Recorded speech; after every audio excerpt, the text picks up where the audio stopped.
All right, welcome back to the public hearings of the Environment and Transportation Committee. I am, as always, your friendly chairman, Kumar Barve. I'm joined by your friendly vice chairman, Dana Stein. And today is one of those days where we're literally going to take the bills in numerical order.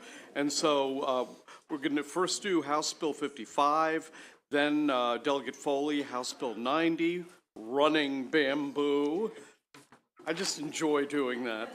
House Bill 104, Delegate Solomon, House Bill 150, Delegate Stewart, and House Bill 151, Delegate Wells, House Bill 182, Delegate Resnick and Lopez, House Bill 190, Delegate Ivey, and then we will end the day with Delegate Long's House Bill 239. But for right now, we have Marvelous Marvin. Good afternoon, ladies and gentlemen. For the record, my name is Marvelous Marvin Holmes. Some even call me State Delegate.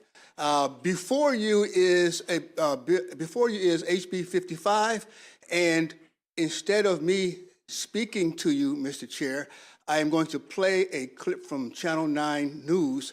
After that, I will take questions if there are any. Thank you, Mr. Chair. Really bad. I used to be able to walk from my house, You hear? use the sidewalk because the cars are coming in this way, and go out and do some walking. No. I can't even walk the sidewalk. Patricia Harris showed us just how bad the sidewalk has gotten in the Marlton 4 subdivision.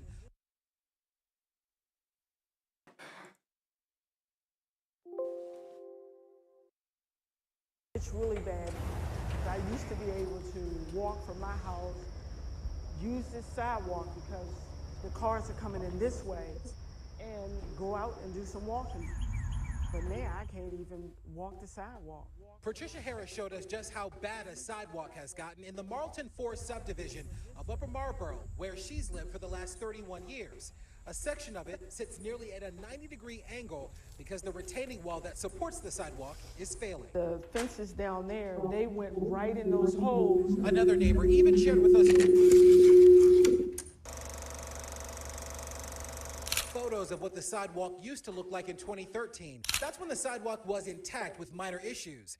But photos over the last 8 years would show how seemingly minor issues turned into major structural problems. It's very tough to see this, to see the wall in the front, and to see the trees have never been pruned. Harris and her neighbors say the damage and neglect is the result of an inactive homeowners association. Normally an HOA would handle repairs and ensure regular maintenance. Several neighbors tell me they haven't had a functioning HOA in the last 10 years, meaning no one has been directly responsible for the upkeep of Marlton 4. And when we tried to speak with someone from the HOA about the issue, there was no one to talk to. Harris told us it wasn't always like this. When I first purchased a home, we had one of the residents, he was an accountant, so he did the HOA. So we paid him monthly on a monthly basis, and everything was pretty cool. I mean, it was nice. But she says once the original HOA president moved, a management company was hired to maintain the property. Then after a few years, she says the HOA dropped the management company and decided the HOA would manage the property itself yet again. A couple residents up front said, well, look, we can manage our own development. So I started paying them, but everything started dropping off. And as you can see, this is what we have now. Neighbors thought the county would be able to help with its failing retaining wall, but a 2013 service request to the county's Department of Public Works and Transportation showed the sidewalk is on private property, or in this case, owned by Marlton 4, meaning the department couldn't help, and repairs fell squarely on the homeowners.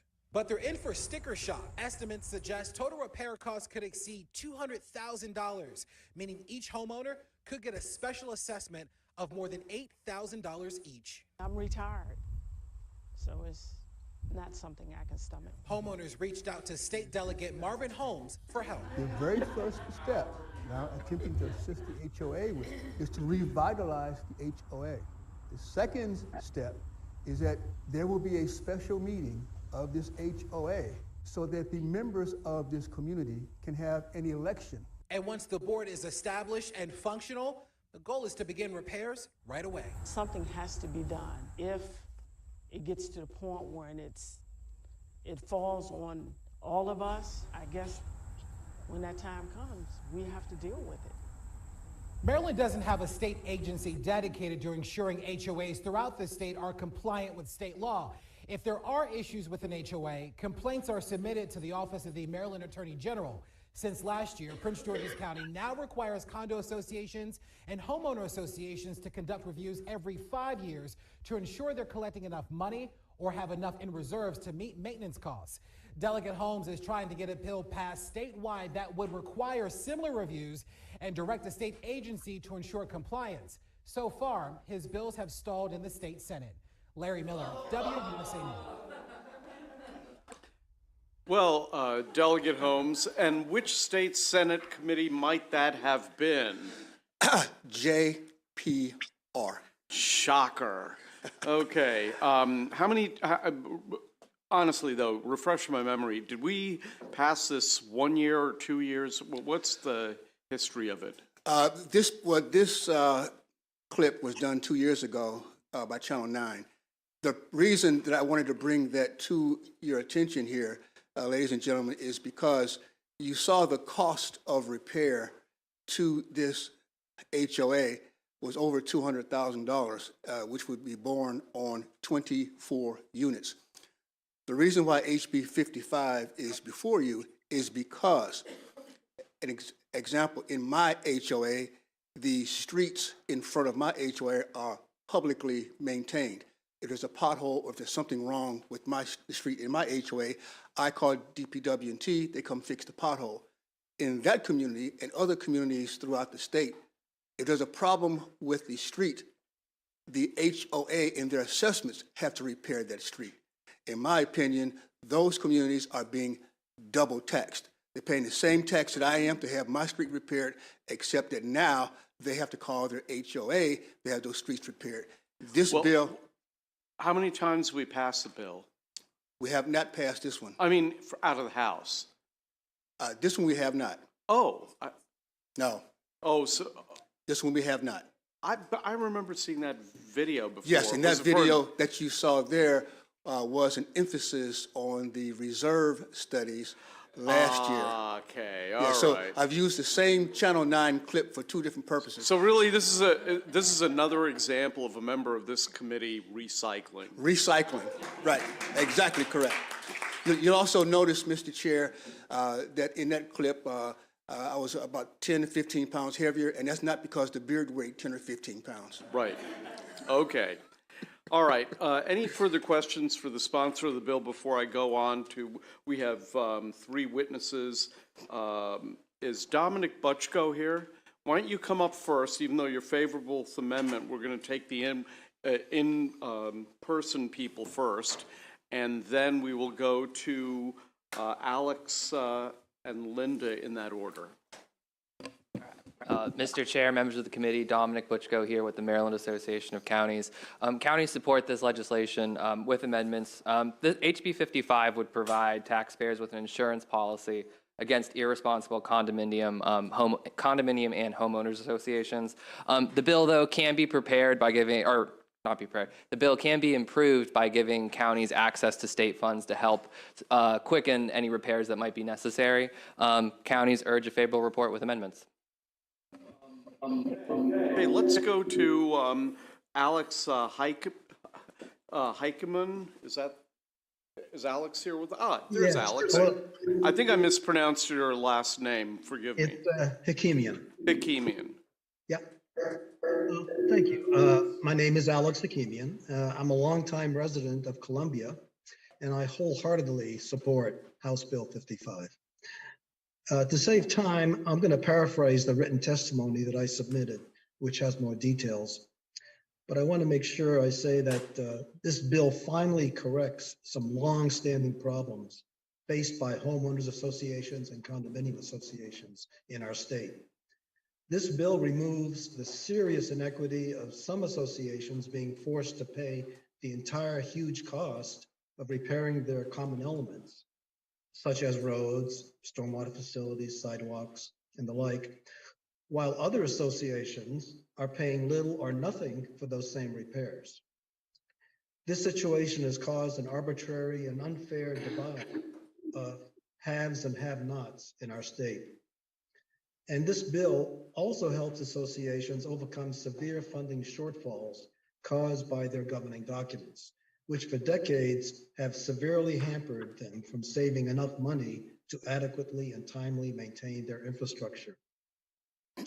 Each year, the associations that have to pay have fallen further and further behind, and despite their best efforts, they haven't been able to keep up with the increasing cost of construction. This bill is enabling legislation. It allows local governments, if they so choose, to establish a fund that would offer grants to associations for infrastructure repairs. I'm very thankful that Delegate Holmes is sponsoring this bill. It's a much needed bill that deserves a favorable report. Thank you. Thank you very much. Have a little bit of a echo there. Okay, it's gone. Linda, welcome to the committee. Thank you for testifying. You have 2 minutes.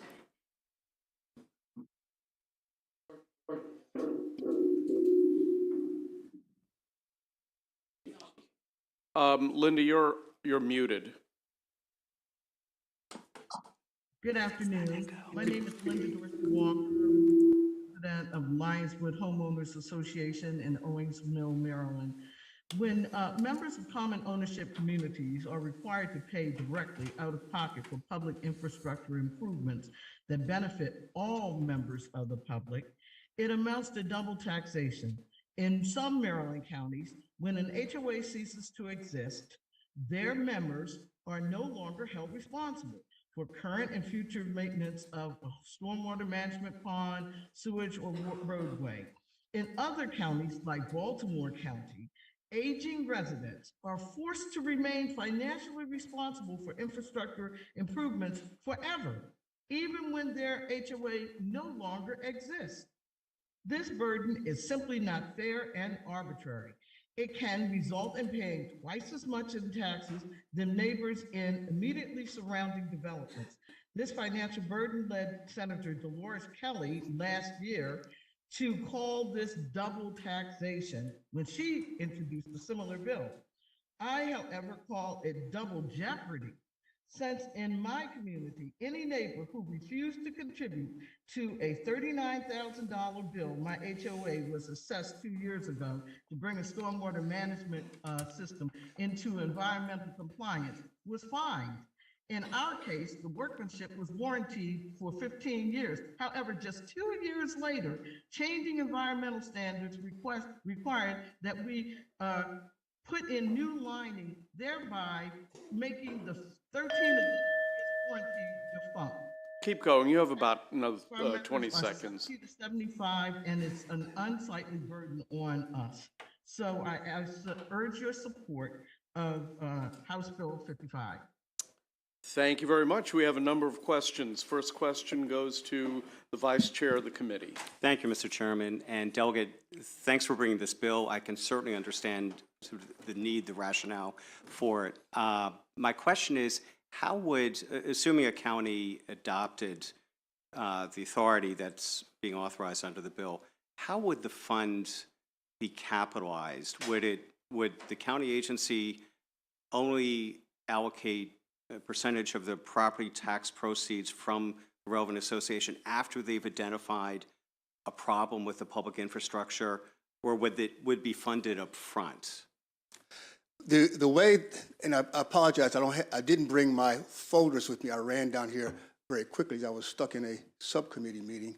The way that I envision the bill is that there would be a certain amount of property tax that would be set aside for HOAs and condominiums to tap into when they needed the repairs to those roadway systems, stormwater management systems.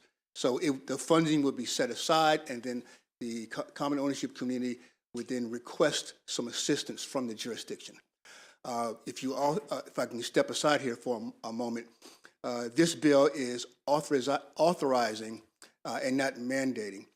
you will see testimony for the bill where the CAI, Community Association Institute, has suggested that the authorizing or the shall be removed and turned into a may. So you see that there's obviously some support for this concept. Okay, thank you. Great. Next question goes to Delegate Healy. Yeah, actually, my question was for Dominic Butchko from MACO. Dominic? Yep. Yes. I just wanted to ask, is it MACO's position that you support the bill if the state pays for it? Is that basically what you're saying? No, but if that is an option, we'll certainly take it. No. No, that's, I'm not offering that as an option. I just want to understand what your amendment Yeah. proposes. So MACO supports the bill as is. Our amendments have to do with, it would expedite any necessary repairs if we can also access state funds. So if it's not only county money going into this, I mean, you saw some of the infrastructure repairs quoted in the video, and they can get incredibly expensive. And so if there's a scenario where the county traditionally is not maintaining certain infrastructure, there is an immediate extreme circumstance, potentially having some state funds that we can access as well as what we have, if it's not enough, would be helpful. I see. Thank you. Okay. Thank you, Mr. Chair, and thank you, Delegate Holmes, for bringing this back. I'm curious, I'm trying to understand with specifically the community that was highlighted in the news piece, but also in general with this bill. Are you at all trying to address infrastructure that deteriorates prematurely, that is not holding up, or was this already really old and was deteriorating in a way that could be expected? Well, the intent of the bill is, first off, not to have communities get into the state that you saw on the news clip. Had some finances been available to that particular community, it would not have fallen into the disrepair that you saw on Channel 9 News. So the purpose of the bill is so that when repairs or replacements are necessary, there's a fund to tap into so that it does not fall into disrepair as you saw in that news clip. That's the purpose of the bill. Okay. Thank you for the clarification. And I brought that up because, in the clip, and I remember this from before, where the official, I guess, position in Prince George's County's case of the Department of Public Works is we do not maintain infrastructure on private property. And I'm raising the issue because, and I saw this, on the council, sometimes because of the way engineering inspections are done, they're spotty. There aren't enough staff to inspect every single, plan that's out there. And that's why I raised the question about whether this is infrastructure that's failing prematurely, because, in a way it is tied back, or it could be tied back to our county engineers that, that maybe missed, checking out that particular property that, where there was something, done, some faulty material, the concrete was bad, the workmanship was bad. So I wondered if you had contemplated that at all, or is that too much to deal with in one bill? To answer your question, there has been some very specific examples where inspectors, and not just Prince George's County, but county inspectors across the state, have overlooked some items in construction, and the overlooked items in the construction, as far as in connection with the permit, has caused some failures. This particular bill does not address that specific issue. What we're trying to get to with HB 55 is to make sure that there are funds available for those that can have the repairs. In some cases, we all know about the reserve study bill that took several years to get passed. We finally did. But in some cases where reserve funding may not be available, because if reserve funding may take away all of the funds from the reserve fund account, it still might not be enough to fix what needs to be done, like a roof repair. I think Ms. Dorsey Walker would like to add something. Yes, something similar to what the delegate was just adding came up in our case. We had made the repairs 2 years earlier. It met the standard. 2 years later, we were told that, well, now we have a new way of lining the stormwater management. We're only into the first 2 years of a 15-year warranty. Now we have to take down the new fence, dredge out the stormwater management and put in new lining that wasn't identified 2 years earlier. That's a new bill. Thank you. Yeah, one last quick question, Mr. Chair. Would this be beyond Delegate Holmes, typically where a performance bond would have expired at that Yes. point, where you're seeing Yeah, these problems? that's exactly correct, Delegate. This would take place after the bonds have expired and been returned. Yes, that's exactly correct. Okay. Because when a bond is still in place, there's an opportunity to fix these. If the association can, in fact, get to the county and identify who the bondholders are, Right. which is a whole different subject matter and a whole different bill, which we'll get to later, I promise you. Thank you. Thank you, Mr. Chairman. Thank you, Mr. Chair, and thank you for bringing this bill. I do have a question about a category of neighborhood that doesn't seem to be covered in this bill, and it may be that they're just not in compliance, and I haven't learned that yet. But I know that in my area, there are many neighborhoods that have terrible, terrible road conditions or sidewalk conditions, and when I knock their doors, I contact the county about it, and the county says, well, this is a private road. The neighborhood people say, well, we don't have an HOA, right? So they don't have one at all. So what we end up in those situations is it's a situation where no one takes responsibility for fixing this infrastructure. And so again, if you're talking about the double taxation, it's a real issue there. And the neighbors just have to come together and try to work out a deal. That is a very good point, because the bill is very specific in terms of HOA and condominiums. I had not thought about those particular scenarios where there is no HOA. Thank you for bringing that to my attention, and I'll put my thinking cap on and see what we can do to address that issue as well. Yeah, thank you so much. I'd love to have that conversation. Back to the real property man cave for you. I think Ms. Dorsey Walker has her hand up. Right. Even in those instances where there is no HOA, certainly I know in Baltimore County, every block, every concrete block that is in front of a house, and there might be 7 or 8 of them, Baltimore County gives you a bill, even if you are not in an HOA, and will say that we are going to make a repair, and you have your option to pay $350 per concrete block times 7 or 8 or 9 or 10 in front of your house, or we will just automatically bill you. So there's no getting around it, even if you don't have an HOA.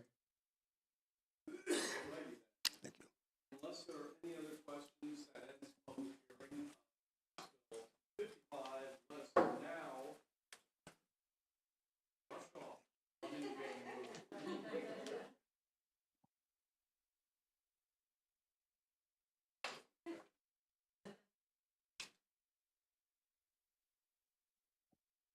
Yeah, I'm not here to bamboozle you, Mr. Chair.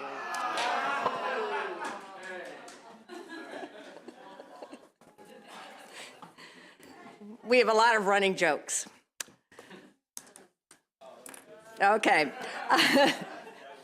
Hi, I am, for the record, I'm Delegate Linda Foley, and I'm asking for your support of HB 90, enabling legislation that grants local governments regulatory powers to control invasive running bamboo. First, I mentioned that I will offer 2 sponsor amendments, one clarifying that we're dealing with invasive running bamboo, and second, that enables local municipalities as well as counties to enact these ordinances.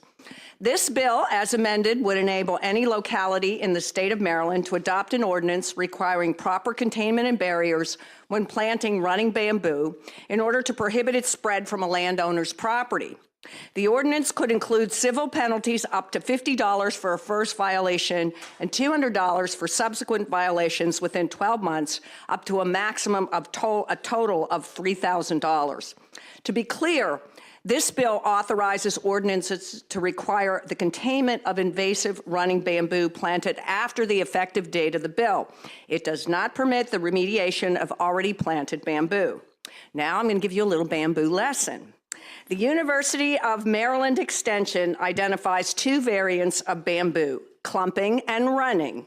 Clumping bamboo is non-invasive since it does not have a running rhizome structure, meaning this variety has root systems that are extremely dense and compact. Its growth behavior creates a bamboo clump, and therefore it's slow spreading. Clumping bamboos don't encroach into neighboring yards, push up driveways or cement foundations, or require heavy digging equipment if they grow out of control. This bill does not address the clumping variety. What this bill does address is the bamboo variety that most gardeners encounter, i.e. invasive running bamboo, which is considered invasive and not native to Maryland. I note that some bamboos are native to Maryland, like Arundinaria, a genus of bamboo in the grass family, which is commonly referred to as cane. Invasive running bamboo has an expansive rhizome root system that can quickly create a bamboo forest. Quick growth and expansion are usually the reason this type of bamboo is planted, because it can create an inexpensive barrier in lieu of more expensive options such as a privacy screen or a fence. However, these bamboo variants degrade natural areas, displace native plants, and even uproot physical cement structures. The Maryland Department of Agriculture currently classifies two species of the Phylostochus genera of running bamboo as Tier 2 invasive plants, and in fact requires that signage at retail establishments that sell them display signage warning of the dangers of these species. In 2018, the Virginia General Assembly enacted Senate Bill 964, which designated running bamboo as a noxious weed and provided localities the authority to adopt regulations concerning proper upkeep to prohibit the spread of running invasive bamboo. The bill passed swiftly without opposition in either chamber, and Virginia's largest county, Fairfax County, passed an ordinance that went into effect this year. Prince William and Fauquier counties also have adopted regulations to control bamboo. My bill, HB 90, characterizes running bamboo as a species with aggressive spreading behavior. The bill enables local governing bodies to prohibit growing running bamboo without appropriate containment. Its flexibility allows counties and municipalities to fashion their ordinances based on their own needs. The enactment of this bill is a step toward protecting our state's plant biodiversity and environment in general. It's time for Maryland to join the Commonwealth of Virginia and set an example for other states. I urge a favorable vote for HB 90. Thank you for your time and your attention, and I'm happy to answer any questions. Okay, let's go to the witnesses, and then we'll take questions for everybody. First, we'll go to in-person, Dominic Butchko with MACO.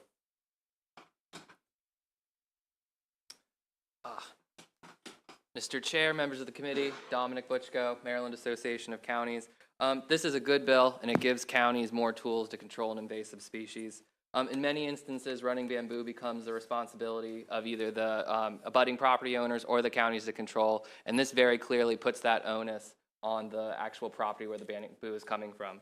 It's a good example of common sense and good public policy, and counties urge a favorable report. Thank you.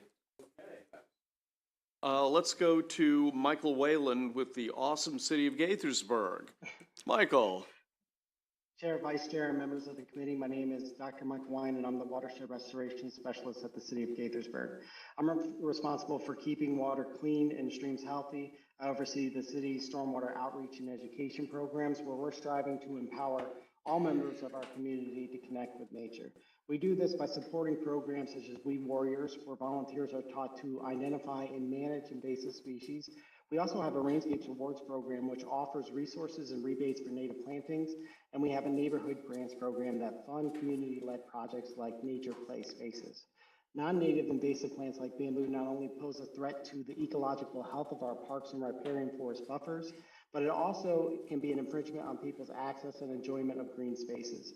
This is why on behalf of the city of Gaithersburg, we support HB 90 and appreciate Delegate Foley's sponsorship of an amendment which includes municipalities in the adoption of an ordinance relating to the upkeep and containment of running bamboo.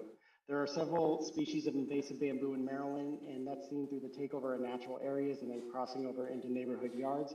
It's because it has exceptionally vigorous growth and is resilient despite control efforts, which makes it challenging to eradicate and costly to contain if left unmanaged. HB 90, we believe, allows municipalities to place themselves in a position to create policy and programs that help stop the spread of running bamboo, thereby protecting natural spaces and reducing the long-term maintenance costs for the community. For these reasons, we respectfully request a favorable report on HB 90. Thank you. Thank you very much. Now let's turn to Charlotte Troop Layton. Ms. Layton, welcome to the committee. You have 2 minutes. I'm Charlotte Troop Layton, a resident of Cabin John, Maryland. I'm a volunteer serving on the board of directors of Friends of Moses Hall Incorporated, a nonprofit organization dedicated to the preservation of the historic Morningstar Moses Cemetery and Hall site in Cabin John. I wish to thank you for the opportunity to submit testimony in support of HB 90. The sensitive Morningstar Moses Cemetery and Hall site is eligible for the National Register of Historic Places. A large and dense stand of mature invasive bamboo has over many decades caused significant damage to the site and its physical features, both above and below the ground. The bamboo has displaced other desirable plantings and challenged grounds maintenance efforts by restricting pedestrian access at the site. My background image demonstrates a bit of the damage caused by bamboo at the site. In order to complete archaeological studies of the site, including ground penetrating radar survey, crews of volunteers and state highway workers removed the bamboo over several months. Following the removal of the bamboo, a 5-year bamboo remediation contract was required in order to thwart growth of the bamboo at a cost of over $8,000. This is a significant amount of money for our small nonprofit, but the bamboo must be removed from the site to prevent further damage and to enable other maintenance and landscape restoration efforts. I am told that the bamboo species that's found at the Morningstar Moses Cemetery and Hall site is Bambusa vulgaris, which is one of the most common and aggressive species found here.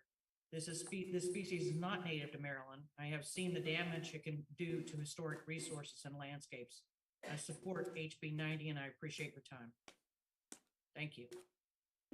Thank you. And now let's turn to Holly Shimizu. I hope I pronounced your name correctly.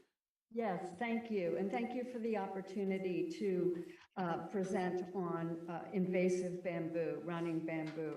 I am a professional horticulturalist. I most recently have been the executive director of the United States Botanic Garden down by the U.S. Capitol and worked at the U.S. National Arboretum. I have dealt with running bamboo all of my professional life, and so I'm speaking based on my experience. This is one of the most invasive plants in Maryland, and it's also one of the hardest to get rid of. Invasive bamboo can take over landscapes, gardens, forests, stream banks, and it can destroy natural habitats because it outcompetes other plants. There are no natural predators for it since it is not native. The roots are so tough and thick that they're impossible to get rid of by hand. Power equipment is needed. It grows so quickly and travels so fast that you can just turn around and this plant is taking over. So invasive bamboo, to get rid of it, needs a lot of management and a lot of oversight, and it mowing, trenching, barriers, they're all challenging. The roots can go 3 feet deep. Essentially, I would just hope so much this will pass because invasive bamboo is a threat to Maryland's biodiversity. Thank you. Thank you very much. We have a couple of questions. The first goes to Delegate Healy. Thank you, Mr. Chairman, and thank you, Delegate, for bringing this bill for us to discuss. I guess I have no love for bamboo. But we have some in our backyard that we have been trying for more than 40 years to get rid of. It is very hard to get rid of, as you know. And you cut it down, and wherever it falls, it grows again. So it's truly invasive.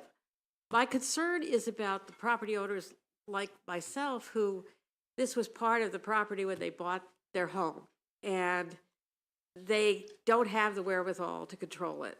They can maybe keep it within some bounds, but they can't really stop it from growing, and they can't really get rid of it. So how can it, how does your bill address that situation?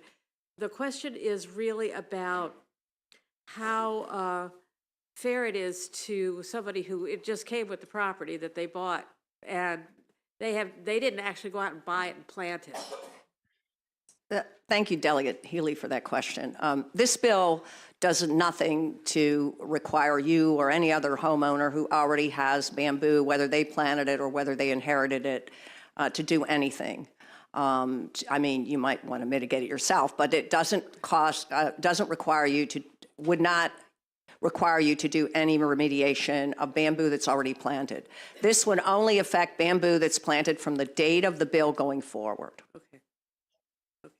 And it would have to be planted. It wouldn't just be something that spread from a neighbor's yard. Correct. Okay. Thank you. Okay, next question goes to the Vice Chair. Thank you, Mr. Chairman. So I guess just to follow up Delegate Healy's question, I guess if there was a complaint about bamboo that's overrunning a public right-of-way at a particular lot, then the county might have to do some research to determine whether that planting predated the current owner, so that the current owner, you're saying the current owner would not be liable. Correct. If the current owner did not plant the bamboo, that's correct. Right. Under this bill, that's correct. Sure. And just one other quick question. And I should say, I have had a couple constituents call to say, you know, my neighbor's got overrunning bamboo, and is there anything the state can do to help? And the answer is basically no. So I do realize this is a problem.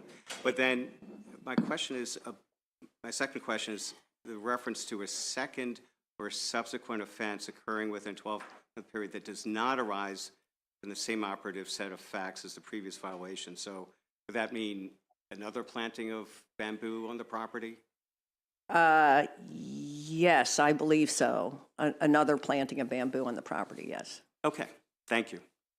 So in other words, if you mitigated it or got rid of it and then you planted it again? Well, people need to start investing in a bamboo cam. There you go. Okay, next question goes to Delegate Jacobs. Thank you.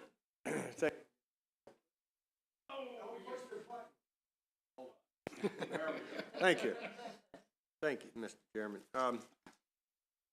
I think the enforcement side of this is a bit confusing, at least the way I'm reading it, that talks about the first offense, second offense, and each business day that a violation continues is a separate offense. So what's that amount? Is that $200 a day? I mean, trying to figure out what that is.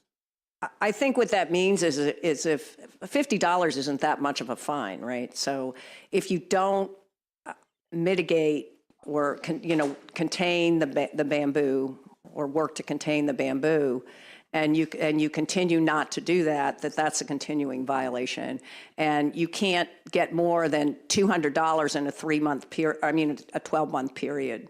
The second violation, it goes up. So you get $50 for the first violation. Then if you don't mitigate it and you keep violating it, it's $200. But the most you can be fined is $3,000. Does that make sense? Well, it says each business day that a violation continues Right. is a separate offense. So I'm trying to figure out, from a timing standpoint, the first offense is 50, the second is 200, and in a year it could go to 3,000. So how does he jump on each day is what I'm trying to get at. Because some people, I'm thinking of the ones that don't have the means, or I'm also thinking that one that testified talked about it costing $8,000. Well, if it's $3,000 for a whole year, maybe they'll just say the heck with it, and be cheaper. Well, maybe, but I think, again, remember, this is for bamboo that is planted going forward. So if you can't afford to contain the bamboo, my advice to you would be don't plant the bamboo. So I think, the idea of having the $50 initial fine, if you didn't mitigate it and you continue to flout the law, that you could, the municipalities and the counties could assess an additional fine for every day you don't take action, to $200 for every violation. As they say, it's a continuing violation, but the most you can be fined in any year would be $3,000. It's a bit confusing to me, but I'm just concerned about how do you know whether it was a new planning or an existing planning. I mean, you could say, anybody could say, well, it was already there when I was here, you know, and I mean, who's gonna disprove that? And I'm just looking at the kind of the other side of it, which is gonna be hard to enforce the way I'm looking at it. Perhaps that could be true, but it also, there would be, you know, observation of when it was planted. And I'm not a horticulturist, maybe Holly could answer this. There may be a way to tell by the age of the plant when it was planted.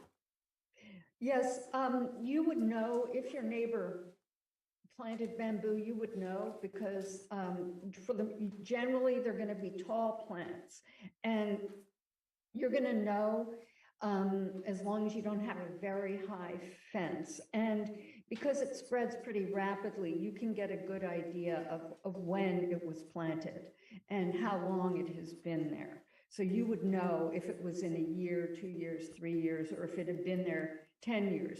You would know by the root system and the height and the way it has grown. All right, thank you.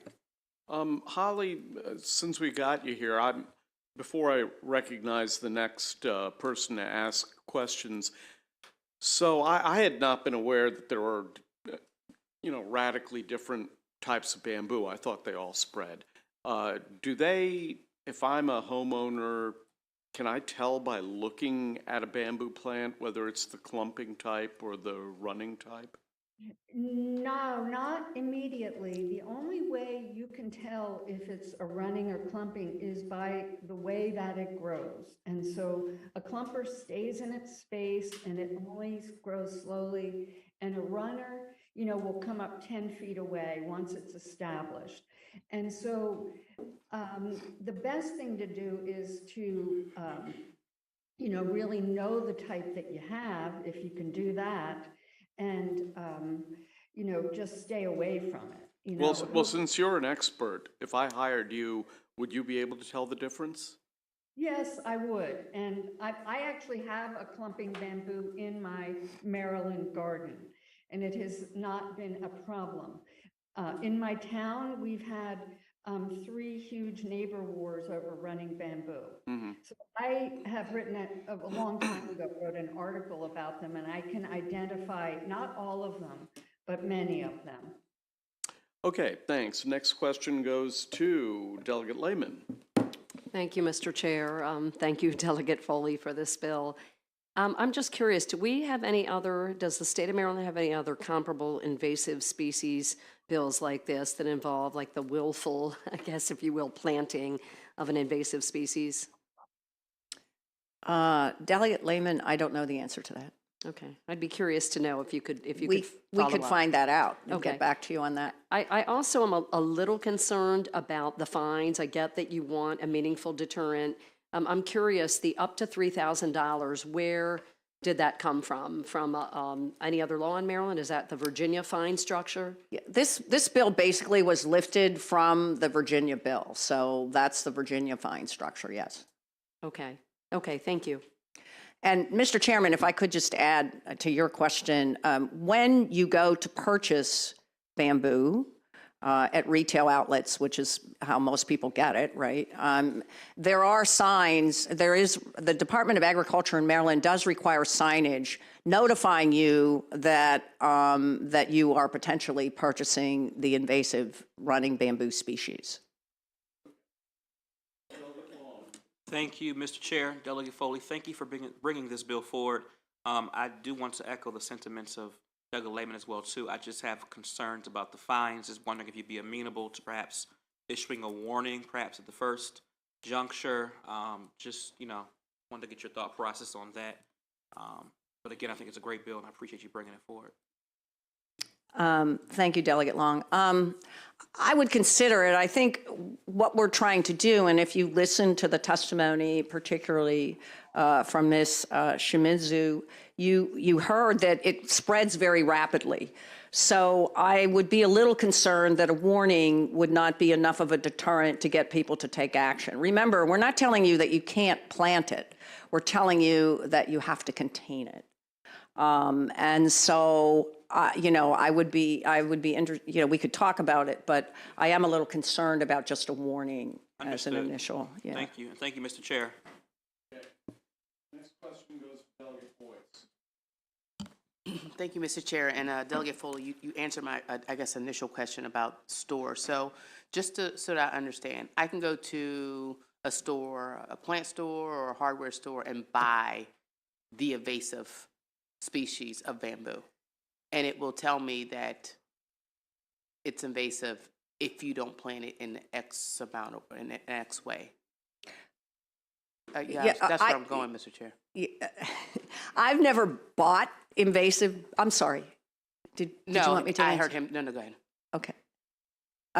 I've never bought invasive bamboo, but my understanding is that the Department of Agriculture in Maryland, because it is a tier 2 invasive species, requires that signage be put at retail outlets that sell it, telling you that it's the invasive species. But those same stores sell the non-invasive or the clumping. Presumably, yes. I mean, I don't know for a fact that they do, but presumably, yes, they do. Yeah, you can buy the clumping bamboo as well. You don't have to buy the invasive bamboo. Yeah, I guess I heard the chair say it at the same time. It seems like if this is an issue, why are we allowed to sell it if it's invasive in such a way? And I guess I would ask Holly, is there any reason why someone would need to buy an invasive bamboo for maybe they want to just have a bamboo field, or I don't know? Thank you for this question. I really appreciate it because the answer is no, in my opinion, that you wouldn't want to plant an invasive bamboo because ultimately it creates problems. And even when contained, it creates problems. So I hope ultimately, perhaps it will be illegal to sell it in Maryland because many of the garden centers and nurseries, they may intend to do well by their signage and labels, but it's hard to keep up with that, having worked in retail also. So there's no guarantee from my experience that you're going to know that you're planting an invasive plant. And if I can just follow up, it also sounds like they're certain, I guess, is it a horticulturalist, wouldn't potentially know the difference? I mean, is that what I'm also hearing? Because you're saying you have a variety that's clumping, and it sounds like even if you didn't plant it contained, it would not spread? Is that what I understand? That is correct, but I want to mention there aren't many attractive clumping bamboos. That's probably the issue. They aren't very easy to find because, for people in the nursery industry making a profit, you like to grow fast-growing plants, and the clumpers are not as fast-growing and they're not as easy to find. So it is more common to find the invasive plants that are really vigorous. Interesting. So Delegate Foley, isn't it so, or could it be that maybe we should be, I don't like the word banning, but not allowing the invasive to be sold? It sounds like it's being sold more than the actual native bamboo, which it sounds like this is a cosmetic thing, right? It sounds like maybe the invasive species are more attractive than the non-invasive and native species. So I guess the question is, why not just potentially ban the selling of this invasive plant versus, just a question. Well, Delegate Boyce, in my research of this, there was an attempt in the General Assembly to pass a bill banning bamboo, and it was thoroughly, the forces came out very strongly against it, and it failed. So that was my research. So I certainly am not opposed to a bill to ban invasive bamboo. How long ago was that? Do you remember? Yes, I do. I think it was in 2018 or 2019. Oh, so on my watch. Yeah, well, it wasn't, I'm not sure, Mr. Chairman, that it ever came to this committee. It was brought by Senator Kramer. He brought the bill.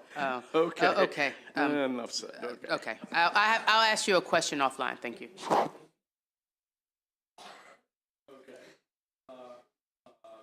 Delegate Healy, let's go to Delegate Terraz. That's all right. I think she asked my question. I just wanted to know what the reason was not to just go ahead and ban it. Thank you, Mr. Chairman, and thank you, Delegate Foley, for bringing this. I've heard for years about bamboo problems from constituents, so I really appreciate it. I like the idea of banning it, but would you still be concerned? It sounds like people have running bamboo, and it's very easy to spread. So would you be concerned if we only banned it that residents might take what they already own and put it in non-contained places? Is that a concern, or would banning it be sufficient?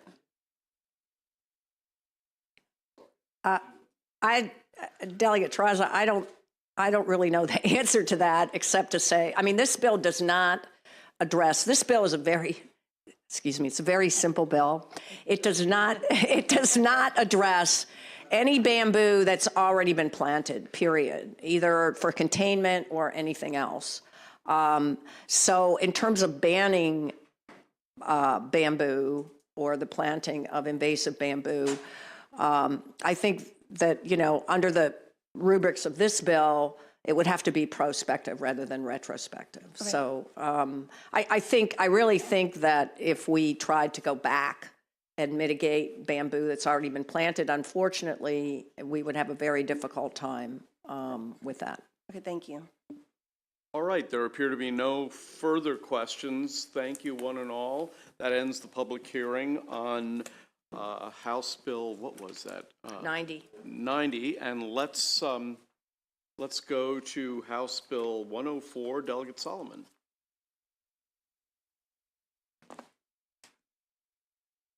Thank you, Mr. Chair. I like your idea about a bamboo camera. Maybe we can use the Panda Cam from the zoo. We'll partner with the Smithsonian.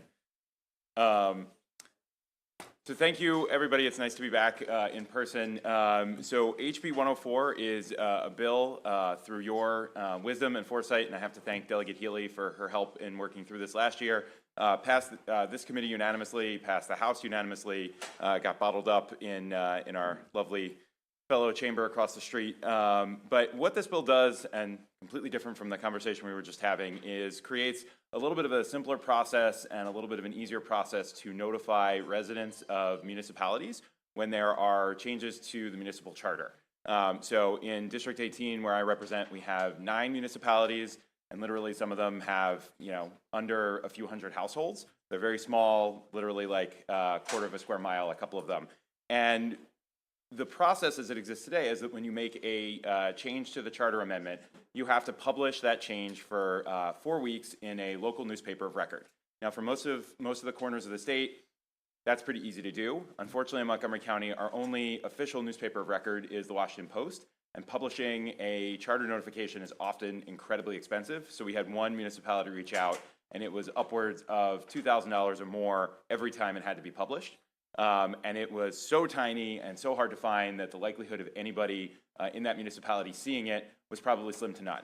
And so working with our folks at the Press Association, and again with Delegate Healy and her subcommittee last year, we came up with what we thought was a pretty great compromise that sticks with the integrity of public information, allows a way for newspapers to still be engaged and find these print publications, which we know is still really important. But also, I think the compromise we came up with actually increases the notification and outreach to households and residents within a municipality.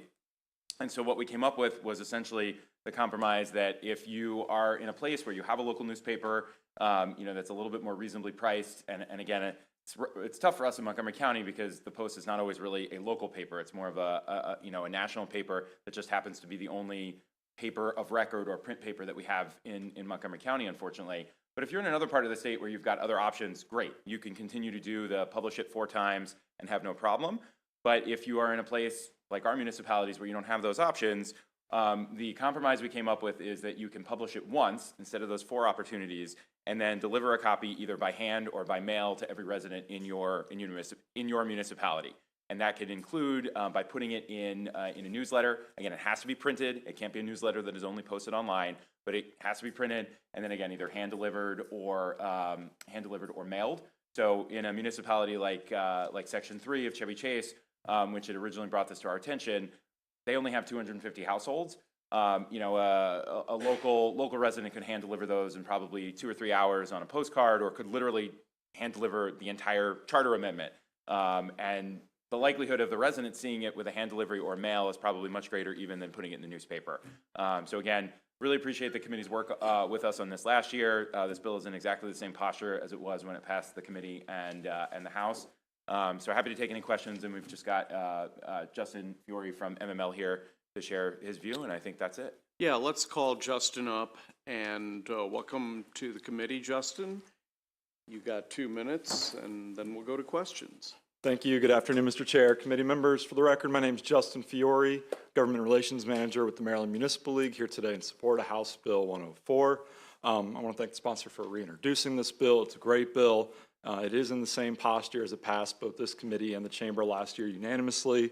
I'm actually not aware of any other place in statute where a municipality is required to publish in a newspaper 4 different times. So this is kind of an odd, unique circumstance. And I brought a very well reputable newspaper with me to kind of show you how buried these are. You actually have to go into the sports section, and at the back of the sports section, you'll find these 6 or 8 point font public notices in block text. And this is where we currently expect residents to find notice of a charter amendment. And option number 1, which is the current process, is you have to do that 4 times. That can be $2,000 if that house or if that municipality has 250 houses. Well, that's $4 every time you do this to the resident. Then you need to subscribe to a newspaper to get it in the first place. It's very messy. I think this option that Doug is providing makes a lot more sense. Do it once, so it's in the public record, it's in the newspaper, and then also deliver a copy by hand to every single resident. I know which one I'm more likely to read. So we ask for a favorable report on this bill. We think it's common sense. It's a win-win. Thank you. I just want to make sure that this doesn't prohibit. Okay, great, because I might be odd. Calm down. But once a week, when I get that little local newspaper, I mean, I'm looking at all that stuff. It's got foreclosures in it. It's got all that good stuff in it. I like that thing, but so this doesn't prohibit that. Correct. Yeah, this provides another option. If you are in a municipality and you've got that, I mean, I wish we had a local newspaper. That preserves the existing process as it is in law right now. I do appreciate it. I'm striking that comment about me being odd as well.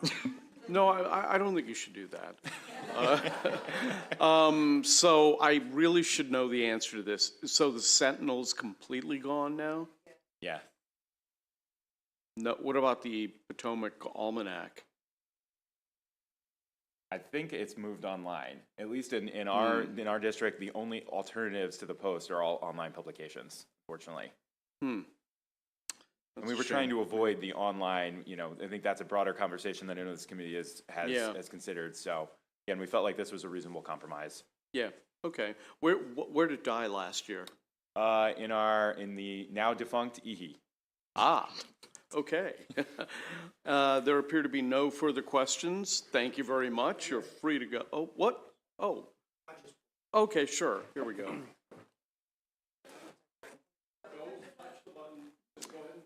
Thank you, Mr. Chair. You referenced the size of a municipality being 250 people. So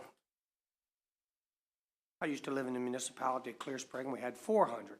So hand delivering that information would be fairly easy. Yep. What's the largest municipality in state of Maryland? Baltimore. Okay, so Yeah, and in Montgomery County, we have Rockville, Gaithersburg, and I believe Tacoma Park would be the largest. So if you are a large municipality, it probably is cheaper to just continue to do the 4 notifications in the newspaper. There's no ceiling here. It's just an option. If you were the city of Tacoma Park or the city of Rockville and you wanted to do this, it would now be an option. But you're right, it would probably be cheaper in that instance just do the paper publication. I just thought it was interesting you referenced 250, but nothing larger. No, it's just the example of kind of the average size of some of the smaller municipalities in my district. Okay, thank you.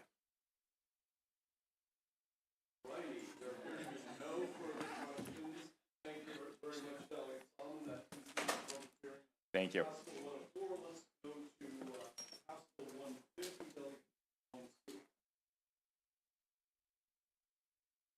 How many times is this bill? Yeah, this is the first one. Matter of first impression. Yeah, believe it or not, Mr. Chairman, I think I only have like 1 or 2 more bill hearings after this. I know. Before this committee, at least, yeah. Do you not love us anymore? I know. Well, I mean, last year's record-breaking pace trying to keep up with Delegate Holmes and Delegate Stein, I think we were both around 11 or 12. It exhausted me. So I'm going to need a couple sessions to recover, but I'll keep you updated. All right, for the record, I'm Delegate Vaughn Stewart. This is House Bill 150. This bill relates to adaptive reuse projects. This may be a term unfamiliar or familiar to some of y'all. This relates to the conversion of existing commercial office buildings into housing. This has become an especially hot topic in recent years in the wake of the pandemic, where we have a historic number of vacancy rates across the state. I think just in Montgomery County, just in the Washington, D.C. area alone, of the Maryland part of the Washington, D.C. area, we have almost 100 million square feet of vacant office space. So you got a lot of spare space on the one hand and a lot of need for housing on the other hand. Why can't we make this work? Well, one of the reasons there hasn't been an explosion of interest is it's really hard to find suitable projects. There are a lot of hoops that buildings have to jump through to get up to a code to basically become eligible for housing. And sometimes to retrofit an existing commercial building enough that it can become affordable housing gets so expensive that it's actually cheaper just to tear the thing down and create housing from scratch.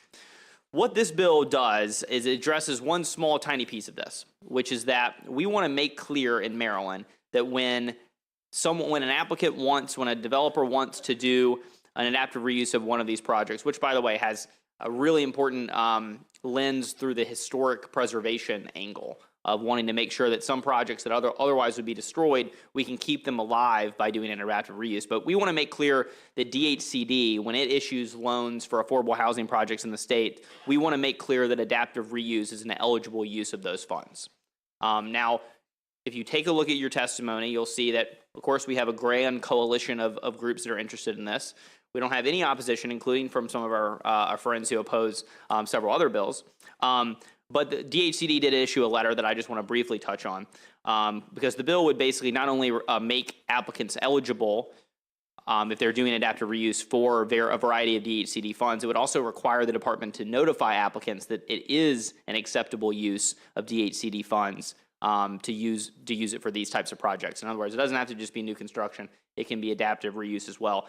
And one of their concerns was they want to make sure this doesn't apply to non-housing DHCD funds, which makes sense to me, and I think we've already submitted an amendment according to pursuant to that suggestion.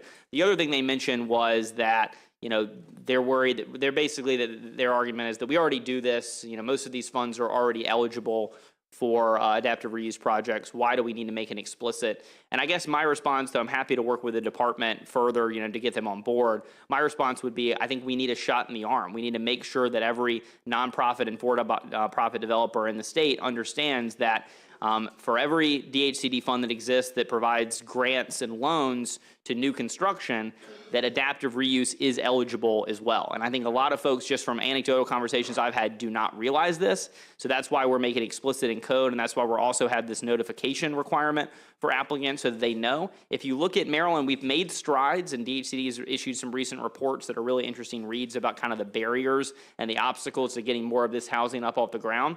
But we really are lagging behind. You know, you have some states like California that more than half of their new housing projects are adaptive reuse projects. They're not new construction. And we're lagging behind. I think we could do a lot of stuff to get us kind of to become an industry leader or a nationwide leader in this. This bill is a very, very small step or very, very small part of the solution. All it does is say that these funds are indeed, these funding sources are indeed eligible to be used for adaptive reuse, and it requires the department to notify applicants. And with that, I urge a favorable report. Okay, let's go to the in-person supporters. Let's start with Dominic Butchko. And next on deck will be Claudia Wilson Randall and Lisa May. And then we'll go to the virtual individual rather. So Dom, well, yeah, all take right. it away. Mr. Chair, big day in front of the committee. Wow. All right. So, Don Butchko, still with Mako. This is a phenomenal bill. Counties urge a favorable report. Really quick on housing to touch on that presentation we did a few years back. We talked about the 3 buckets. This is really big for that affordable housing production bucket. If we are going to solve the housing crisis, we need to be nimble, we need to be adaptable, and this is a really good common sense policy solution to solve a really big problem. If you are not only in an office space, but if you are in an industrial area, I grew up in Rust Belt, Pennsylvania. Adaptive reuse is really big for those properties as well. So this is not only our big urban office spaces, but this is our factories. This is the place where the economy is changing in America, and we can really have an opportunity here to change the face of communities. As you can see, myself and counties are very passionate about this one bill, and we urge a favorable report. Thank you. Okay, Claudia. Good afternoon, members of the House Environment and Transportation Committee. My name is Claudia Wilson Randall. I'm the Executive Director of the Community Development Network of Maryland. Just want to echo what my colleague has said here today. This is a really important bill. In order for us to meet the need for 100,000 affordable units, we're going to need policies in all areas. And it's not one policy solution that's going to solve our need for affordable housing statewide. It's a number of them and working together. And adaptive reuse is something that just makes sense. We're going to need properties, we're going to need areas, we're going to need areas to be transformed into places for housing. And I would urge your favorable report on this bill, and thank you so much for your time today. All right, thank you. Lisa. Thank you, Mr. Chair, members of the committee. Lisa May for Maryland Realtors. Echoing what my colleagues here have said, our estimate of both our affordable and missing middle housing shortage is 120,000 units statewide. And our sponsor was perhaps modest when he said that this is a very small step, but we can't shy away from taking small steps. It's going to take a lot of small steps to get us to close that 120,000 unit gap. Adaptive reuse is a fantastic way to begin doing that. It's recycling, but for buildings. Other cities and states, not just California, but some examples in our backyard, Washington, D.C., Alexandria, Virginia, Pittsburgh, Philadelphia, are all seeing great levels of success with adaptive reuse, and we think that Maryland should join them. So we respectfully ask for your support. Thank you. Thank you. Let's go to Doug Ryan, who's joining us virtually. Doug, welcome to the committee. You have 2 minutes, sir. Thank you, Mr. Chairman. I appreciate it. My name is Doug Ryan. I'm the Vice President of Policy and Applied Research at Prosperity Now. We're a nonprofit based in Washington, D.C. that works across the country promoting asset and wealth building, particularly for families of color and people with low and moderate incomes. I'm also a longtime affordable housing expert and professional. I've worked at HOC in Montgomery County, and I'm also a 25-year resident of Montgomery County. I request a favorable report of this bill. I do think it's a very important step forward for many of the reasons my colleagues and Delegate Stewart have mentioned. There's some really good stuff here. We do need a shot in the arm in this space. And as I've mentioned in the previous testimony, Montgomery County and Prince George's County, for example, lag far behind Northern Virginia and Washington, D.C. in the production of new multifamily units. It's extraordinarily important for our economy, for our families' well-being, for all of us, that we continue to use any tool and all tools available to increase housing production. I also want to note that for example, in suburban Maryland, in Montgomery County, for example, our vacancy rate in commercial office space has been stuck at 19% for many years. And that is really just the needle that has to be moved. But we're also seeing progress, as my colleagues have mentioned, that communities across the country, including California, which is doing so much good work in this space, but also closer to home, have done really good projects in adaptive reuse. So, for example, the Yardi Matrix has released some data showing that Washington, D.C., the city proper, is the leading place in the country for adaptive reuse into housing. That's a really big deal from commercial space.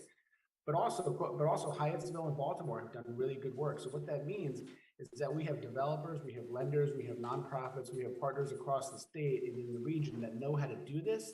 They just need this extra help from the state, and the state needs to signal that they're going to use all resources available.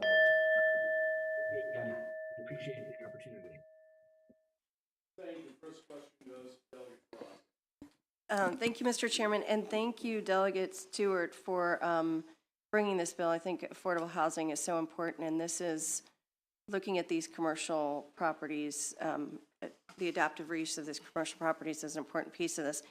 But I'm trying to understand exactly what your bill does, though, in this. Does this change the zoning, or it just allows for, is it DHCD? I forget what you said. So if the county allows for this adaptive reuse, then it allows for that to be part of that funding source. Is that No zoning issue with this one. I have another bill that talks about zoning, but we can this talk one, about that one then. get ready. No zoning here. What we're saying is basically that if DHCD has a fund that exists to provide funding for affordable housing, they have several of them, right? They have the trust fund, they have the partnership program, they have several different funds.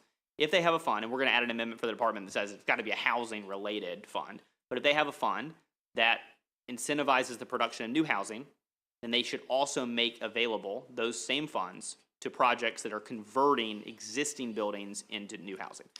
And then secondly, and maybe more importantly, that when applicants, meaning developers, apply for those grants and loans in the future, the DHCD will be required to notify them so that basically the entire panoply of the development community is aware of this new stance that the department is taking that's pro-adaptive reuse, so that everyone's aware. You know, if you read these reports, there's just a lot of developer uncertainty about what's out there that they can apply to. They're not sure that this stuff applies, and so we want to, number one, make it crystal clear in code, and then secondly, make it crystal clear in the psyches of the community. Yeah, I think that's great. And just to ask a follow-up here, does that include adaptive reuse of residential, or this only allows for commercial? Just commercial. Is there a reason that you wouldn't want to do adaptive reuse of residential as well? I think that's just more clear that applies. You know, I think most of these projects, you know, it's like if you're retrofitting an existing building to make it, you know, if it's gone into disrepair and it was previously an apartment building a long time ago, but I'm not opposed to that amendment. Okay. Yeah. I mean, I can talk to you about that offline. I just want to make sure that if they're for new housing and you're allowing it for new housing where there's commercial, then it should be for, you know, a large increase in the number of residential units. And yeah, like you can imagine, like some things I'm familiar with, for example, is like converting like old dormitories. You know, they have like old like Catholic schools that go under, and they were housing before, they weren't commercial before, right? But then through the adaptive reuse process, they turn those, you know, Catholic schools into new affordable housing for people. So that would be a non-commercial to residential conversion. That would be arguably a residential to residential conversion that should apply. So we can work through the language there. okay, and then finally, is there an evaluation done, I guess it would probably be done in zoning, about the appropriateness of any particular commercial area? I mean, I guess one of my concerns is, to use one of my chairman's favorite words, NIMBYs, NIMBYs like the idea of all this density going into commercial areas, but they're not always the most appropriate places. I think a county can evaluate if they are, but for example, if you're talking about a very industrial area, sometimes like the types of things that you can do in those areas are less compatible with residential living and with. So I just want to know, would that They still stay have to with go through the same zoning in the county approval. So process? if the Okay. zoning's not compatible, they're not going to be able to go. I mean, that's one of the many barriers that honestly we could take a look at one day, but today is not that day. Okay, well, we'll talk about that, but thank you Okay, very all right, much, I thanks. appreciate it. Yep. NIMBY isn't my only favorite acronym. I also like BANANA, which stands for Build Absolutely Nothing Anywhere Near Anyone. Okay, next question goes to to Delegate Holmes. Thank you, Mr. Chair. And I wasn't going to ask a question until Delegate Terraza, poked my brain here. If we take a commercial building and use adaptive reuse for residential, I know you say you've already thought through this process, another bill. How can you change it from commercial use to residential use? The zoning? So you've got another bill then that is going to change the zoning. No, it's Okay, a different zoning issue altogether. It's not related to this zoning issue. So how can you take it from commercial to residential? You have to you have to go through the zoning process to change the zoning. So if you have like a Yes. warehouse in the middle of nowhere or something like that, you've still got to go through the same Totally zoning approvals. We're not talking about that. Like you've still got to do that whole thing with the county and figure out a way to change the zoning. We're just saying, can you get money from the state or not? We're saying yes, you can get money from the state, but you still got to comply with the zoning. I appreciate that. And Delegate Trusser, stop poking my brain. Well, unless there are any other questions, that will end the public hearing on House Bill 150. Let's welcome back to the committee Delegate Wells. House Bill, hey. 151. Welcome back. We still love you. I love you all. It actually is very nice to watch from the other side, this committee. But good afternoon, colleagues. For the record, I am Delegate Melissa Wells. I'm happy to be here, seeing some changes with folks flanking on the left and the right. But it's a pleasure to be before this committee. And so this year, I am bringing back a bill that we did pass out this committee last year. This bill, HB 551, which would require landlords to give 90 days notice of rental increase to tenants. And that would be in the case in which there's a rental increase of 4% or more. But after speaking with a lot of my constituents and tenant advocates, we realized that there may be some appetite for some more time for folks to make an adjustment. Just today, there was a report on WUSA 9 that had one young woman from Prince George's County who saw her rent go up by $800 a month. So we know that there is a lot of situations in which people are facing very steep rental increases, and this is something that has been occurring for the last couple of years, at least that we've been really paying attention to, I think, and monitoring. And so I do want to add that this bill, from conversation with some folks, there is a need for some amendments to this bill. I believe that there'll be a testimony from Maryland Legal Aid that will really dig deeper into those amendments. I do see those as kind of common sense amendments that I think really get to the intent of what this bill was designed to do. But just to give you a little bit of a preview of that, one, just clarifying that a landlord should notify a tenant in writing of any rent increase, because oftentimes emails change, Wi-Fi is not always consistent, so making sure that there is the ability for notification that is adequate and will be able to be more trackable than electronic. And then also wanting to look at the mailing provided in terms of the timeline. So for a lease for a term of 1 year or greater, that be sent 120 days before the expiration of the lease. For a month-to-month tenancy, at least 90 days before the expiration of the tenancy.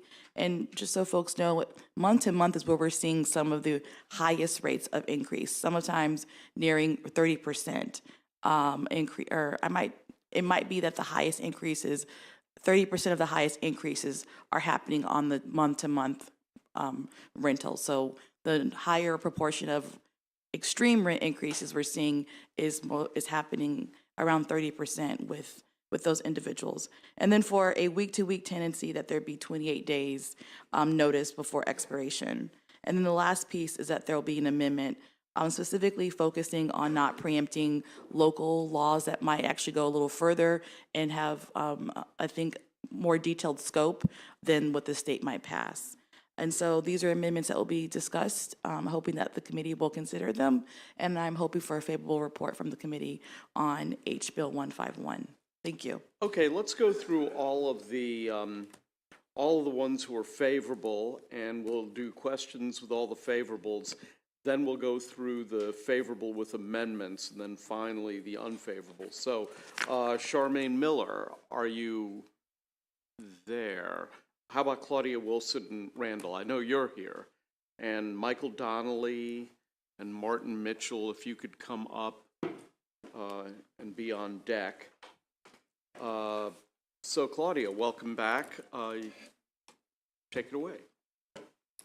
Good afternoon again, members of the Environment and Transportation Committee. I'm still Claudia Wilson Randall, the Executive Director of the Community Development Network. I want to speak today in support of House Bill 151. You have my written testimony, but this is a critical issue, as I have spoken about before, throughout our state. The market is not going to fix this problem. We can't just simply throw tenants to the will of the market and say, yep, okay, this is just going to work itself out. It's not. This problem needs government intervention. Tenants' incomes are simply not rising at the pace that rents are.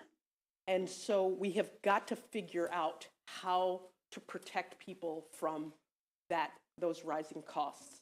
And I think this bill requiring 100 days notice is needed in a very tight rental market.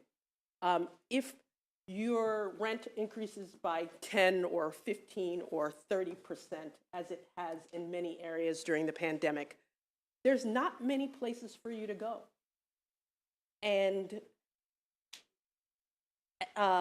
tenants need as much notice as possible when they're subjected to those kinds of increases. And I don't think that this is an unreasonable bill.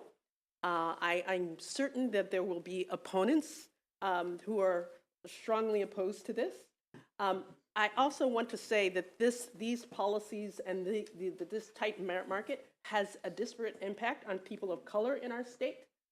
So we see Black and brown women in particular being shut out of the rental market quite consistently. I want to urge your favorable report for House Bill 151, and thank you so much today. Okay, who would like to go next? I'll go. Go ahead, sir. All right. Give us your name for the record, and then. For the record, my name is Michael Donnelly. I'm from Economic Action Maryland. I'm here to support House Bill 151. And so in my day-to-day work, I field calls mainly from renters, some from property owners, about issues with rental housing. And so one of the primary issues I hear about in the past 2 or so years I've been doing this are unaffordable rent increases. And the human impacts of these increases and possible displacement are just devastating for people, for families, trying to figure out what to do when they're faced with these massive increases. And one specific issue that I hear a lot about is I'll get calls that people, they get, a lease proposed to them for another 1 year, but it's massively unaffordable. And without enough time to find alternative housing, to get moving, to change where they live and find other affordable housing, they're stuck either, paying much higher unaffordable rents, or they shift to a month-to-month, as has been discussed, and it's even higher. And at that point, they have even less security than if they're on a 1-year lease. So providing notice in advance, much more than is currently available, would give tenants the opportunity to find somewhere else, somewhere that's affordable, and not be sort of stuck between a rock and a hard place. It can also reduce the risk of displacement or, going to housing that just is not, adequate for the amount of people in the household or for their needs. And so for these reasons, We believe that House Bill 151 is necessary legislation to protect renters, and I respectfully request a positive report.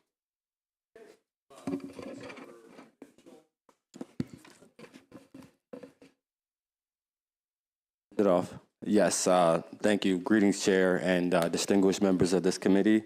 My name is Councilman Martin Mitchell, and I am the at-large council member for the City of Laurel. I would like to offer strong support for the passage of HB 151 because it would allow tenants to prepare for rent increases. I'm sure no one is a stranger to Laurel, which is a city of about 30,000, and 56% of the city are renters. So more than half. On average, a one-bedroom costs around $2,000. Over the last year, I've joined alongside the community to take on insensitive landlords and advocate for more tenant protections. From the Washington Post to the Laurel History Boys has reported on Laurel renters fighting back. A common theme the media shares over the last year, the movement in Laurel was kicked off by affected senior tenants. And, you know, seniors are the most vulnerable. So that's why I wanted to point towards the recent AARP article that points towards seniors being the most vulnerable population towards homelessness. And one of the things I worked with Delegate Lehman, and we looked at a bunch of bills that Annapolis had. And one of the bills that we looked at that could help the city of Laurel, not only the city of Laurel, but other Prince George's cities that were dealing with this, was increased notification. We found out that, you know, one of the landlords who owned multiple properties, not only in Laurel City, but in Prince George's County, was raising the rent, wasn't giving them 60 days notice. Of course, that wasn't, you know, that was against the law, but some of them also needed a lot more notice than that. And so the thought is being compassionate towards renters. A lot of times, you know, I've heard the interest of the landlords. I've heard the interest of, you know, the businesses. But a lot of times I don't hear enough about the renters because the renters continue to, you know, develop that economy, right? The renters continue to pay the mortgage that the landlord pays. So we should consider the renters. And that's why I urge this deliberative body to strongly pass HB 151. Thank you. Thank you very much. Has Charmaine Miller joined us? Okay, we'll go to questions now. We have a question from Delegate Healy. Thank you very much, and thank you, Delegate Wells, for this bill. I think it could go a long way to helping people. I wanted you to address, if you could, what I think is one of the issues that landlords might raise, which is if the property changes hands and there's a new owner, you know, maybe the current owner has occupied units at a certain rent that's fine, but if their mortgage is 30 years old and they're selling it, somebody with a new mortgage has bought it for a lot more money, how do they make back their money if they can't raise the rents to cover their expenses? Got it. So this bill does not at all touch anything to do with rent. I think I did have a previous bill on rent stabilization. This is just on increase of rent, notification of the increase of rent. So that would not. So that would be something they would take. This would not impact at all their ability to raise rent. This is just touching on when they need to notify tenants of increase in rent. It's just about how long they have to wait before they can raise the rent, rather than. No, it's about, it's focusing on rent increases and when that's going to happen. If they know it's going to be over a certain percent, they have to be notified. The tenant needs to be notified. Typically, this is happening either as they're approaching renewal of their lease. Okay, thank you. And I neglected to say that there is a letter of support. This is on the priority bills for the Legislative Black Caucus, and also DHCD has submitted a letter of support for this bill.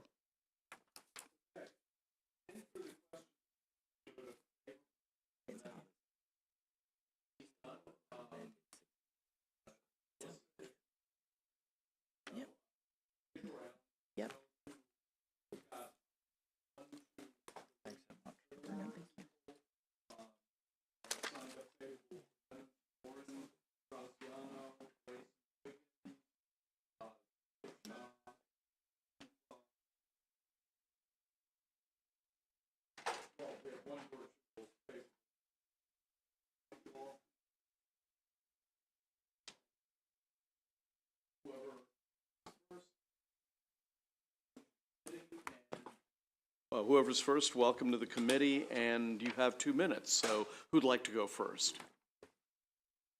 I think you called my name first. I'm happy to go. Go for it. All right. Good afternoon, everyone. Lauren Graziano.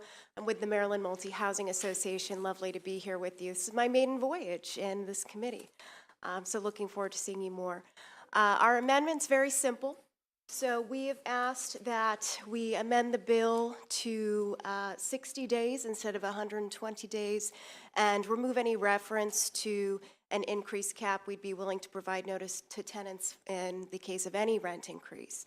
And we believe that 60 days is fair and reasonable to provide adequate notice to tenants, but it also is internally consistent with existing provisions of law in our existing body of law. And what I mean by that is there's certain set of guidelines that govern notice requirements when landlords notify their tenants that they don't wish to continue the tenancy. And so in year-to-year leases, that current trigger point is 90 days. And so to spell it out for you in a different way, in essence, what we're proposing is the creation of a timeline in the landlord-tenant relationship, the first trigger point being that 90 days, at which point the landlord would say to the tenant, we're continuing this relationship. 30 days later, 60 days, there's another trigger point, at which point we would let you know whether or not there's going to be a rental increase. And so I think this also underscores why the current proposal of 120 days is a little unworkable, right? It doesn't make a whole lot of sense to notify someone of a rent increase at 120 days if we as the landlord haven't determined that we're going to continue on with this relationship, which we're required to do at 90 days. And so I know I'm going through this quickly in the interest of time, but happy to take any questions if there's need for clarity on that. Thank you. Okay, Grayson. Sure. Thank you, Mr. Chair. Members of the committee, Grayson Wiggins here on behalf of MMHA. Lauren covered, state law. I want to talk a little bit about what some of the other jurisdictions do. So we did a 50-state review. From what we can tell, there are 23 states in the country with a state-level rent increase notice law. The vast majority of those are at 30 days because the state sets the floor, right? So this bill sets a floor, and then the local jurisdictions, as you just heard, can make changes as well. Of those 23 states, again, the vast majority at 30, only 5 that we could find are at 60. And of those, not all apply them to all one-year leases. There are exceptions for rent subsidies. There are exceptions for the length of the tenancy. And so when you look around at our surrounding states, my understanding is that the only surrounding state that has this is Delaware, and they have a 60-day notice provision. But it's interesting, Delaware, they have a 60-day requirement for the landlord, and then if the tenant doesn't respond 45 days before the end of the lease, they are deemed to have accepted it. So it's really a 15-day notice, just 60 days in advance. Regarding some of the other information you heard, I would just clarify that according to the sources that some of these groups used last year, rent is actually down year over year in the state of Maryland right now. So December compared to last December. It's a link in their last year's testimony. If you follow through, you can see that this year it's actually down. Additionally, evictions, as you guys have heard, have continued to be down. And someone mentioned and tried to connect this to homelessness. I would just point out that according to a HUD report that was recently released, from 2020 to 2022, Maryland actually reduced its homelessness population by 19%, according to that HUD report. And again, so my client's offering 60 days for any percentage, which would be one of the strongest state-level rent notice provisions in the country. Thank you. Okay, who'd like to go next? Zuffer? Yes, I'll go. Thank you, Chair Barve, Vice Chair Stein, members of the committee. Zuffer Shaw, for the record, representing Maryland Legal Aid. I am the Assistant Director of Advocacy for Access to Counsel and Evictions there. Between 2020 and 2022, the median cost for a median rent for 2-bedroom did go up 15%. So any trickle down from there is still a very high burden for Maryland renters. Even as of 2020, a quarter of Maryland renters were severely housing cost burdened, meaning they were paying over 50% of their income for rent, and nearly, Moody Analytics of all places recently reported for January that for the first time in their tracking across the country, rent was so high that half of renters were cost burdened at 30% or more of their income. So any increase in rent is going to cause destabilization for a lot of people in our state. And so the question in this bill is, what is the effective intervention? I think we have agreement with landlords that some notification is helpful. When it occurs is the real question. I take the inverse perspective as the first proponent here, which is that in my time as an attorney, I've seen landlords notify the rent increase first, then proceed with the lease non-renewal notice when they identify, the tenants identify that they can't meet that burden of increased rent. That is just commonplace throughout the industry. So when we look at the lease non-renewal requirements, I've listed those in my written testimony, we take the perspective that you would want to provide, whether it's for a 90-day non-renewal, 60-day non-renewal, or week-to-week non-renewal, just add 30 days to that non-renewal period so that someone can understand what they are getting into with the increase of rent, and then not already be in a non-renewal posture when they determine that they can't pay that increase of rent. We urge a favorable report on the bill, but we do have amendments that are in my written testimony. Thank you. Okay, Ninfa Amador. Good afternoon, Chair and members of the committee. My name is Ninfa Amador, and I am here today representing CASA, the largest immigrant rights organization in Maryland and in the region, to request a favorable with amendments report on HB 151. Tenants at CASA have seen rents go up at a moment's notice without warning. CASA member Rose Thompson got a notice that her rent was going up from $850 to $1,600 in less than 2 weeks.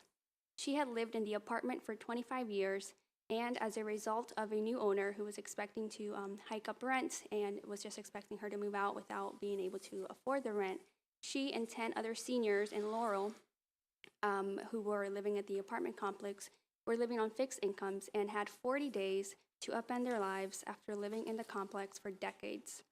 Another example of CASA member Habibo Johans, who lives in El Reno Street in Baltimore City, who found out on November 22nd, along with 25 other families in units of the complex, that their rent would be going up from $600 to $1,250. The owner said he was going to renovate the apartments. To this date, there have been no renovations. Also, there is Nubia Martinez, who also lives in Laurel in Prince George's County, who received a $300 rent increase on a 6-month lease, only to find out 4 months later that her rent was going up another $150. Can you imagine your mortgage doubling or even going up 25% on less than 2 months' notice?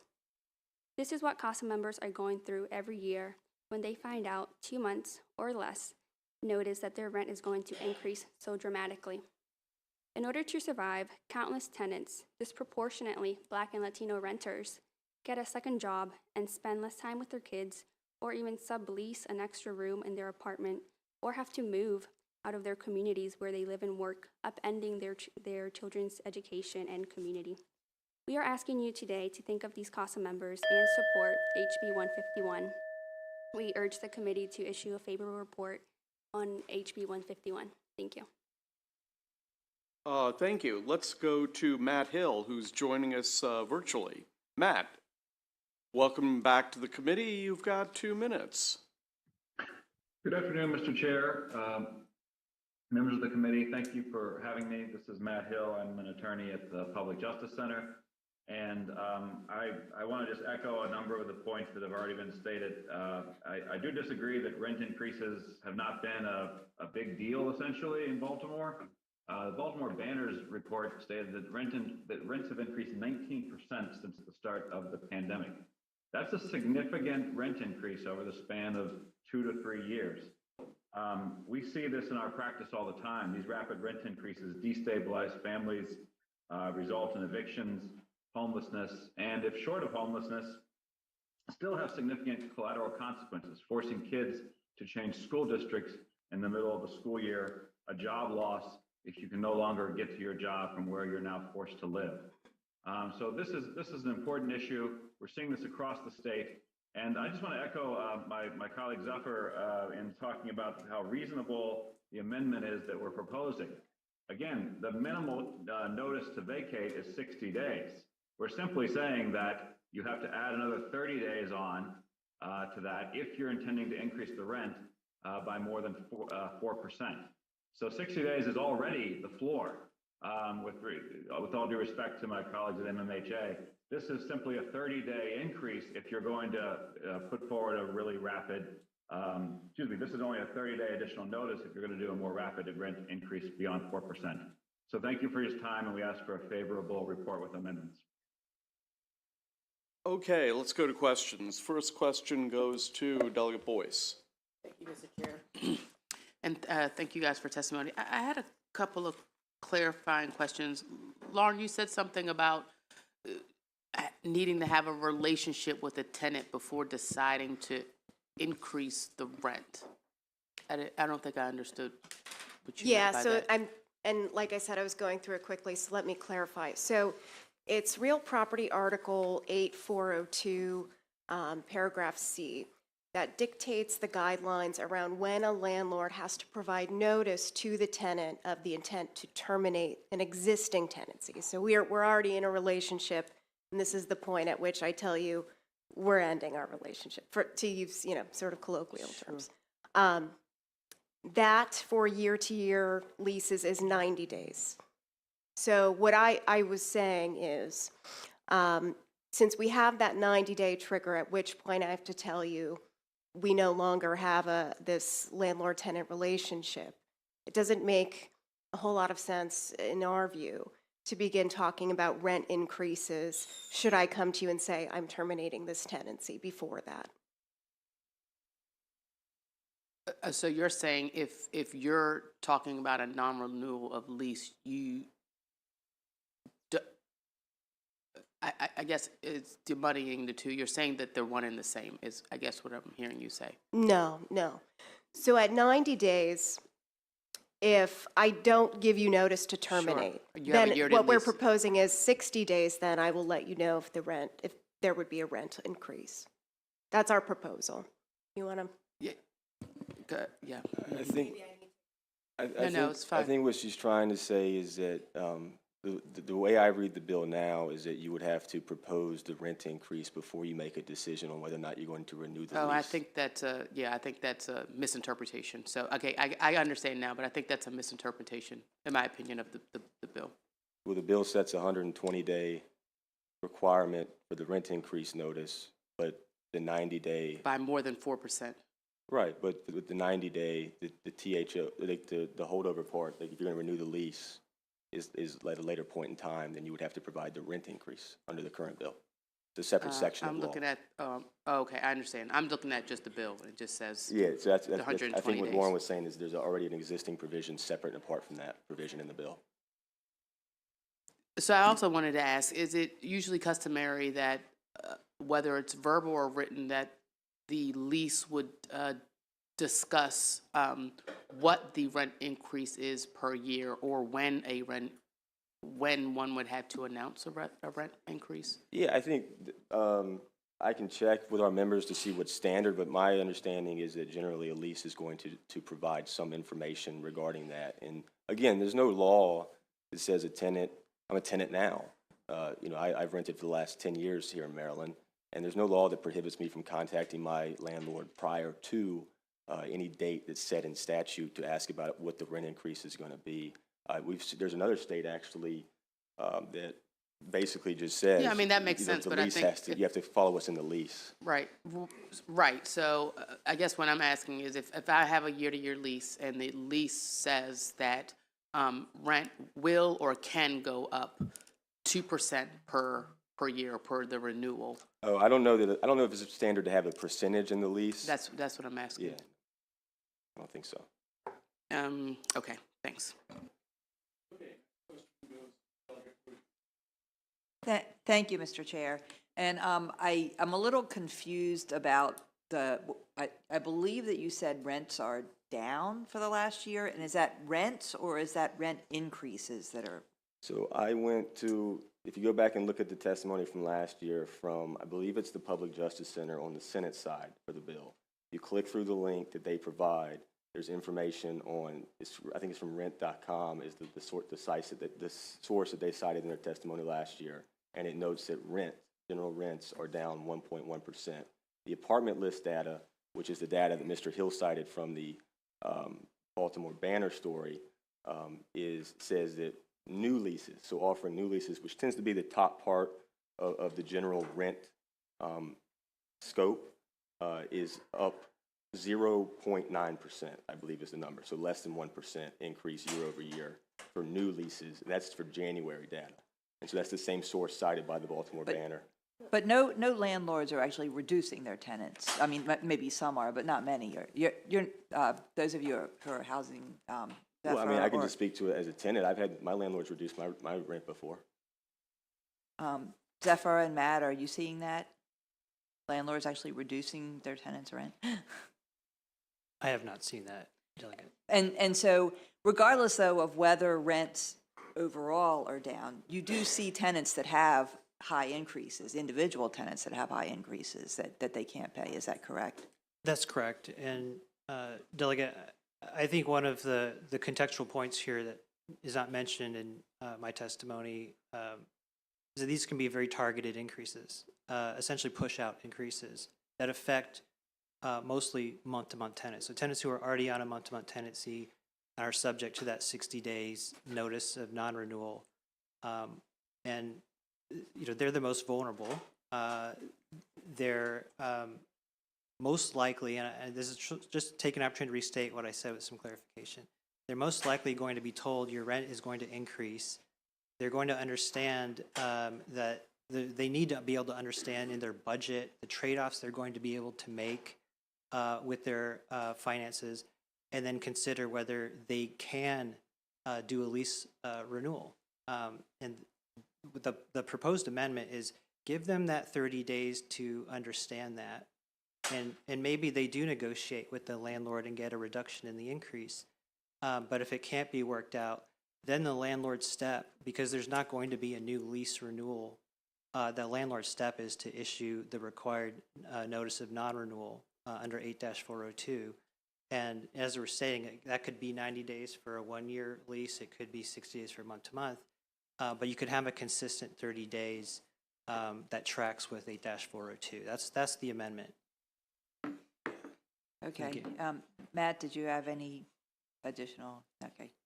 Yeah, and I would just note, if I may, that the increases that I have seen and been provided examples of, specifically in a city like Laurel, have tended to involve renovations happening at the property as well. All right, thank you.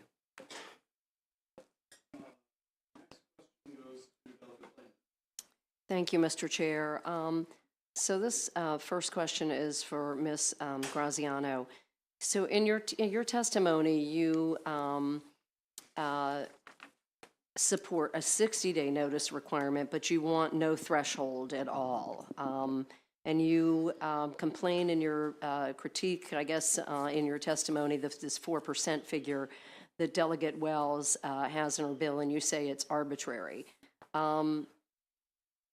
First of all, why do you think there should be no threshold at all? And where did you come up with 60? Is that not arbitrary as well? No, I would say no to both. So the 4% threshold, I think what we're offering is actually more generous. What we're offering, or proposing, I should say, is notice in any case of a rent increase, regardless of the percentage. Which I think actually cuts in favor of the tenant. They're on notice no matter what the increase is going to be, regardless if it's 1, 2, 3, or whatever percent.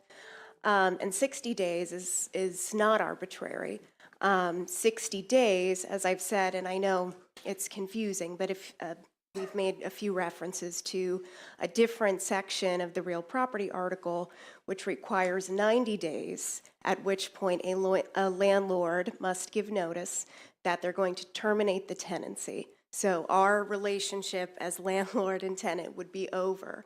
And what we are saying is, it is not intuitive for me to make you an offer if I am going to terminate our relationship, right? So I'm hoping that makes sense. I don't understand that rationale, to be Okay. honest. But if you could clarify, first of all, on the 90 days, is that a statewide law? Yes, it is. It's in That is- Real Property Article 8402, paragraph C, subparagraph 2, Romanet 2. Okay. A related question, if I can, Mr. Chairman, for anybody on this panel, is, so obviously there's no statewide standard on notice, but what is the range of notice requirements across the state of Maryland, low to high for municipalities or counties? Is Montgomery, I think, has a 90-day requirement, I believe? But could someone address that, low to high? What is the range right now we have under various local laws? Municipalities? I don't know that there is one. I'm only aware of Montgomery County's rent increase law, which does provide for 90 days. Montgomery is 90, but you don't know of others? Yeah, that's my memory. I think so, yeah. But you don't know of others, I mean, are some 30 or 60 or? No, Delegate, but I mean, as you were aware, and Councilman Mitchell, I mean, there are efforts that if they are successful in doing, to not only cap rent increases, but then include a notice provision in that ordinance, that could be potentially preempted by this bill if passed, which is why there's an amendment about just expressing what is the clear intent of the legislature about preempting those local ordinances, which are, potentially going to be passed this year. Yeah, and that was my point, is that what we're doing here is we're setting a floor, and my understanding is their desire is to allow the local jurisdictions to continue to make changes as they see fit. And so when you look at the different states that have enacted this, again, the vast majority are down at 30 days, only a few are above that. And so the 60 days really would be one of the strongest statewide rent notice laws in the country. And that's what my client is offering. So, Mr. Chairman, I'm just going to ask the "isn't it so" question that you require of us when we want to make a point. But isn't it so that Montgomery County seems to be able to be using both a 90-day notice requirement and this 90-day law Ms. Graziano is referring to on whether a lease will be renewed? They're somehow making that work? Well, perhaps, but that doesn't necessarily mean it's a good policy, right? When we look at the impact that it has in Montgomery County, we can get you some information on that, but what's good for Montgomery County may not be good for Prince George's County, or may not be good for Baltimore City. So I think it's incumbent upon us here to make a decision for the state and not just rely upon what's happening in Montgomery County at this very moment.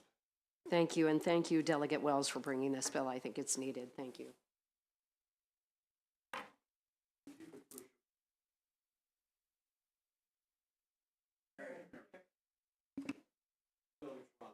Thank you, Mr. Chairman. I'm a little baffled by a couple of things you said.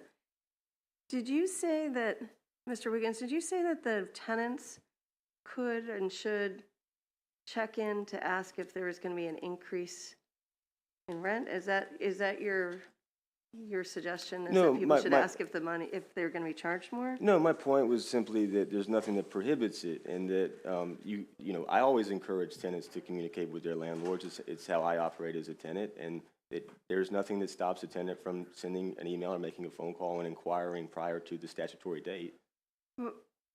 Why would one want to go to their landlord and say, hey, do you want to increase rent on me? No, that's not the question I'm saying they should ask. My question is just that, hey, send an email, for instance, send an email and say, I know that the lease is ending in a few months. Is there, do we want to start discussions about another term? I do that pretty regularly. I do it annually, generally. Okay. And then, I guess, Mr. Chairman, can we still ask Ms. Wells, Delegate Wells, questions? I just wanted to, is this a floor? They were saying something about this was a floor. Yeah, what's your intention? Yeah, no, so my intention is to give people enough time, especially if they're going to be facing rent increases, for them to be able to make a decision, not have to do it in crisis mode, it sounds like 90 days is when for non-renewal. So it seems like 90 days, which is what the language was last year, is not, or is the language still, excuse me, is not crazy because they are currently doing that for non-lease renewal. So this is, I'm sorry. This this is a minimum of 90 days. They could give more Correct. notice if they wanted. Yes, they could give more notice, Okay. correct. Thank you, Delegate. And by they, you mean county governments. No? Which they are you referring to? Okay, so this would be based off of the law. It would be the landlords that have to provide the 90-day notice. Okay, I just want to, know your intention. You want to set the notice in this law. What's your intention with respect to local governments? So the intent, there's an amendment for that. The intention with local government is that if there are stronger ordinances that say it's 160 days, just throwing that out there, not that there is. Yeah. But this would not preempt stronger language at the local level. Okay, so you intend for your bill to be So the floor. Correct, it would be the floor. You're right, yes. Okay. Yep. All right. I just wanted to get that straight. I have a couple of questions. And maybe we're going to have a number of landlord-tenant bills that come before our committee, as they always do. So to Zuffer and to Matt Hill, my observation is that we almost have two rental markets. There's the rental market that I and my wife exist in, which is for middle to upper middle class individuals. And we don't experience great rent increases because there's a lot of competition. People are building buildings for people like Kumar and Maureen. But there's another rental market for low-income individuals, and they're hard-pressed because nobody wants to build those buildings.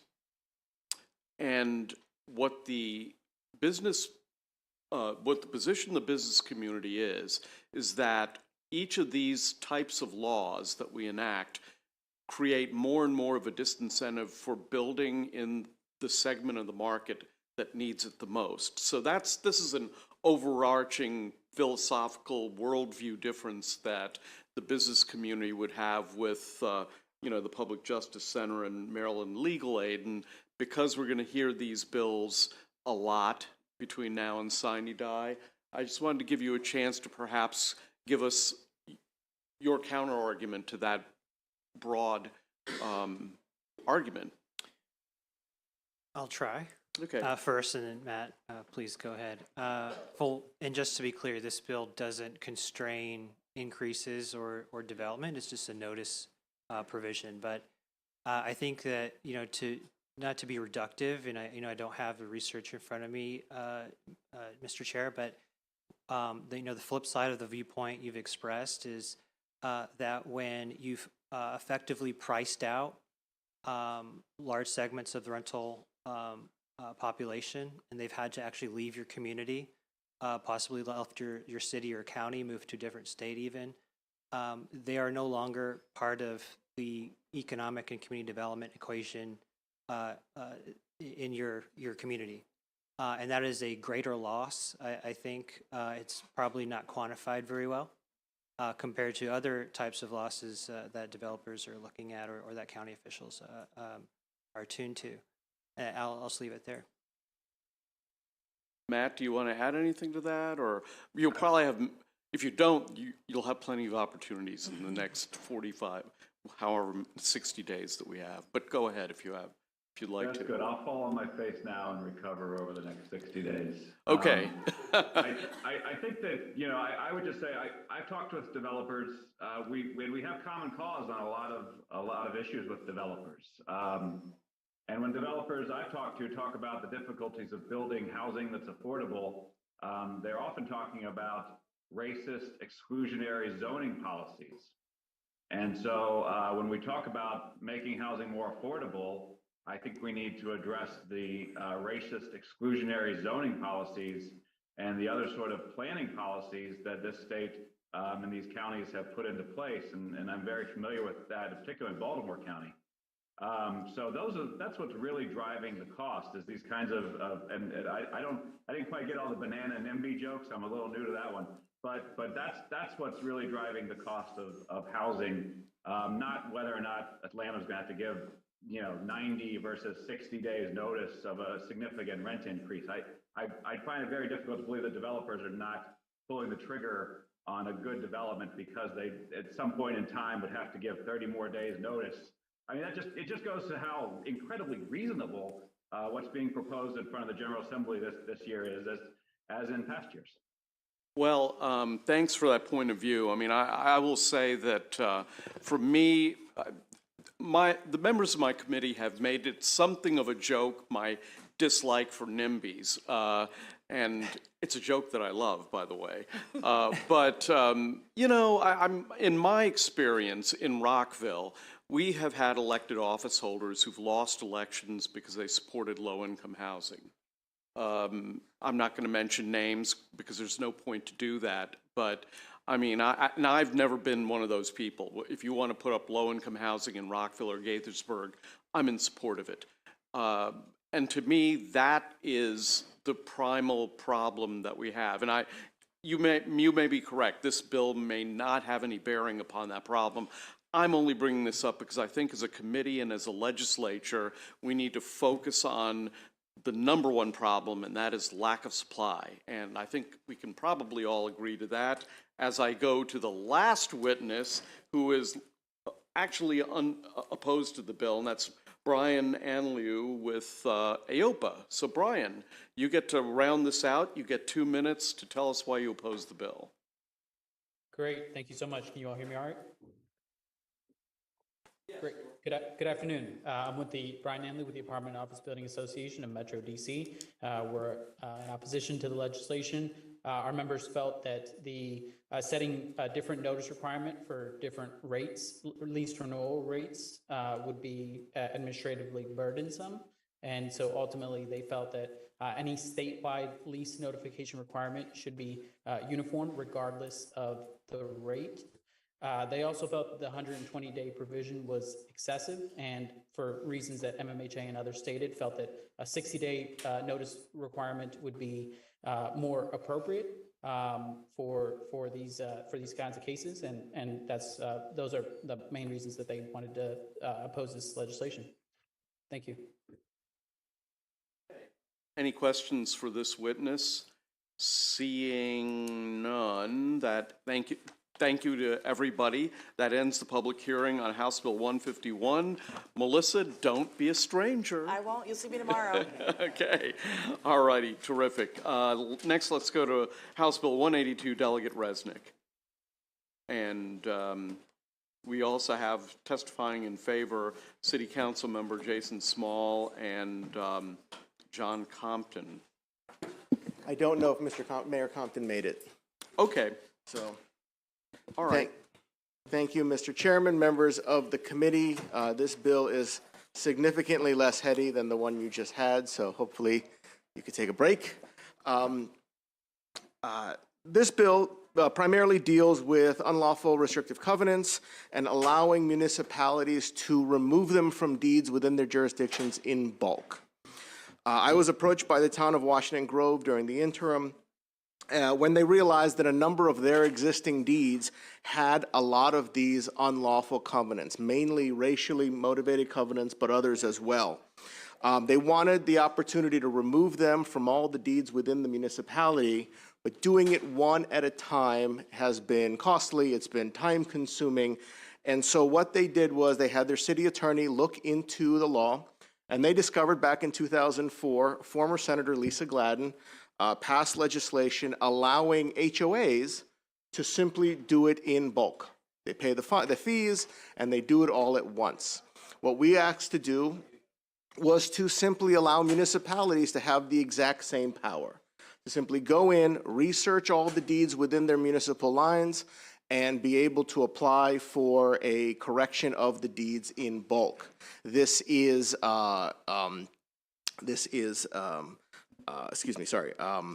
enabling. This does not require any municipality to do it. So in other words, it won't cost anyone anything to do it. Washington Grove, for example, is a very tiny municipality. It only has about 300 to 400 homes, about half of them have these covenants, so they know exactly what they can do, and they can go in and do it. A larger city may not be willing to do it, and that's entirely their prerogative. This bill also adds a couple of additional requirements that the HOA bill did not have. Under this bill, a municipality would need to provide notice to all the homeowners, give them 30 days to come back and say, I don't want this to happen, and they have the right to opt out if they want. But otherwise, it allows the municipalities to go in bulk and make the corrections within deeds as appropriate. This also only applies, as I said in the beginning, to existing unlawful restrictive covenants. So it does not change any functionality of the deeds, does not change any ownership rights whatsoever. It's a very simple, cost-effective, and easy way to remove this language that otherwise has been living within our deeds for decades, if not centuries in some cases. So with that, I ask for a favorable report, and appreciate your time. Sure. Councilmember Jason Small, welcome to the committee. Thank you. And I just wanted to say I was going to do this one way when I got here, but since it seems like a sort of a different kind of party, I'm going to say some things that may be anecdotally flashy. So I apologize. The whole thing about this to me is, my name is Jason Small. I am originally from Illinois. I live in Tacoma Park, Maryland. I'm in Ward 6. By and large, I am not the person that you think of when you think about Tacoma Park, Maryland, so let's get that one out of the way. Second one is this. I am an attorney by practice and trade who has done government relations my whole life, and the reason for that was the distinction between philosophy and sophistry. And oh boy, there was some interesting stuff in here today. The third thing about that is this. I am here on this particular issue of restrictive covenants because it is a lot less than just insignificant. It is profound and important beyond measure in America, because most of the people who are in here more than likely are probably attorneys or have a legal background, and they know that the common law structures associated with real property are rigid. So much so that you can do things forever and ever, and you can't do anything about them. Even if you write things, it stays in there. Trusts, anything like that. So fundamentally, every time you have a title search or a transaction of one of these kinds, two people have to sit and look at each other unpleasantly and think about the fact that they live in a place that has institutional racism that they can't really do anything about. The lawyer will tell them they can't do anything about it, whatever else is just in there. To take this step of affirmatively trying to eradicate these things is seminally important. Particularly now, and I resist the notion that says that this is somehow less significant than any of the previous conversations that we had about this. Because ultimately, when we talked about this, I thought of like 15 different ways I could come at this. And the one thing that I would say is when we were trying to figure out to come here, the legislation is great. I am amazed, and I think it's brilliant that you came up with this. And whoever came up with it before, I'd like to talk to you about the 13th Amendment generally. If you'd like and the last thing is this. There's an irony to a municipality being unable to objectively eradicate a historical legacy of disquiet and evil. While most of the people who study the law know these things, they also know that they are virtually impossible to remove from the chain of record of any given property. Not only should this be an anathema to a republic such as this, but also it eliminates a continual wound of personal embarrassment and an unnecessary reminder to ancient thinking. For whenever a transaction of real property occurs, there's going to be a title search. Thank you. Okay. Haven't we already done this for HOAs? Okay. Yes, we did this for HOAs some time ago. We are just asking to expand that opportunity for municipalities, incorporated municipalities, to be able to do that within their city limits. Did you consider including county governments? I did think about that. As you all know, the vast majority of the property within the state is actually not within a municipality. It is within counties and unincorporated areas. I was a little hesitant to allow counties to do it as well. I wanted to see how the committee would react to just municipalities. But if you all want to amend it, the bill is obviously in your hands. I do not object. Delegate Holmes has a question. Yes, thank you very much for bringing this to us. Like I said, first off, I thought we had done this even outside of HOAs, but we'll look into that and verify. My question is, what you're suggesting, I haven't read the bill, what you're suggesting is that, first off, research to a deed has to be done in order to quiet some of the language in there that's objectionable. Instead of doing that, would it be possible to find the type of language that you're looking for and just make sure that that language is, for lack of a better term, illegal everywhere without having to go through all these title deed researches? So to answer your first question, what I believe you might be thinking of is, I believe 3 sessions ago, we all passed legislation, came out of this committee, that allowed individuals to be able to remove those unlawful covenants from their deeds for free, to go to court and do it for free as an individual. That still requires that the individual owner know the language is in the deed, which, I'll be honest with you, I've bought a few houses in my lifetime. I've never actually read the deed, but my houses were all built in like the 90s and 2000s, so I know that those problematic language is not there. So yes, individuals can go in and do it for free, but they need to be able to know it's in there and have the time to do it and have the desire to go do it, whereas the municipality can do it if they have the desire to research it on their own. Yes, I mean, different municipalities are going to have different capacity and desire to go research all of their deeds. I can't imagine that in Baltimore City there are hundreds of thousands of properties, if not millions of properties. That might be a difficult undertaking.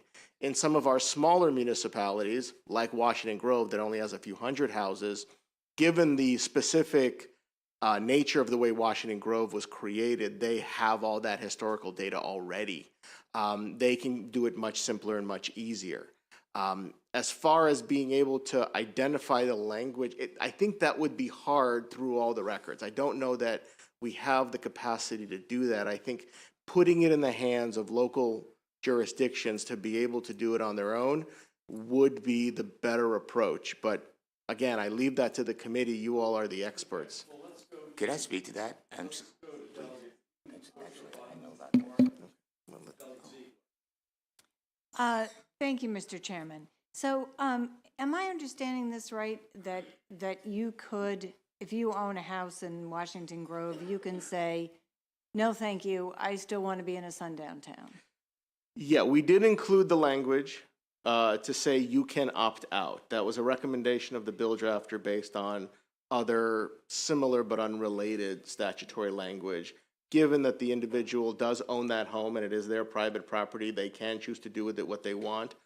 I can't imagine somebody saying, no, I'd really like these covenants in my deed that says I don't want African Americans or Jews to own my property, even though it's illegal. I can't imagine that ever happening, but I mean, yes, you're right. I'm sorry, Delegate. I guess I could. But we did, the bill drafter did recommend that we provide for the opt-out just in case. Well, so my question about that, though, is the covenant is illegal. Yes. So how? It's dead language. It's non-enforceable, which is why we're saying it's easy to do. But if an individual wants dead, unenforceable, unlawful, racist language in their deed, I mean, Okay, thank you.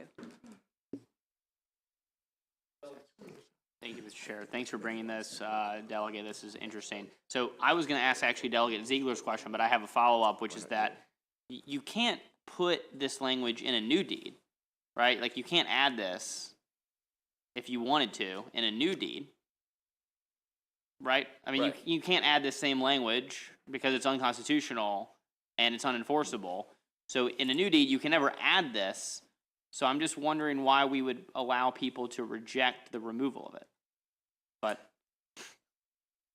there's the councilman has an anecdote that I think answers this. I apologize. I know you guys want to continue, and I could see the way that the agenda was organized, so apologies. I live in New Hampshire Gardens, which is along New Hampshire Avenue, and our entire subdivision was previously under such restrictive covenants, so that even though we lived right next to Prince George's County or Langley Park, we had restrictive covenants.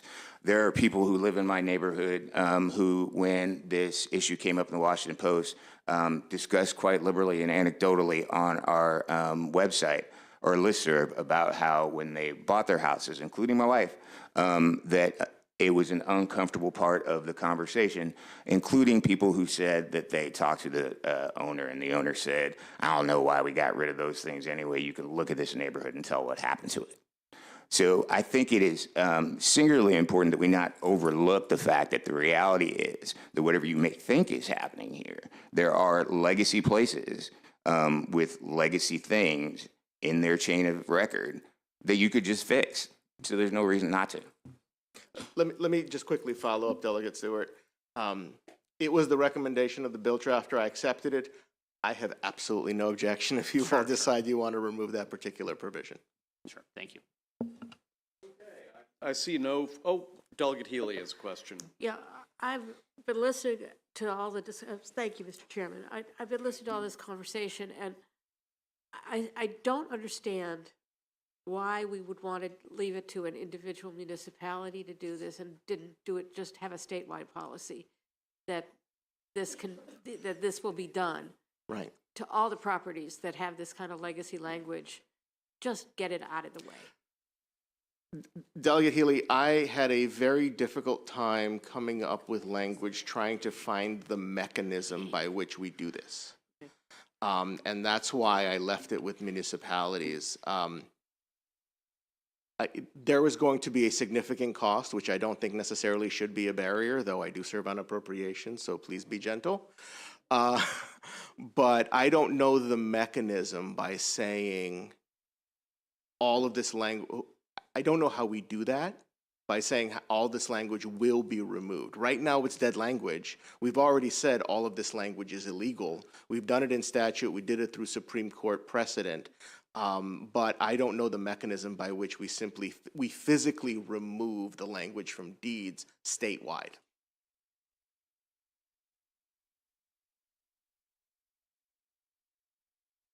You know, we're going to move on to the next bill. What's ahead? Oh, go ahead, Delegate Boyce.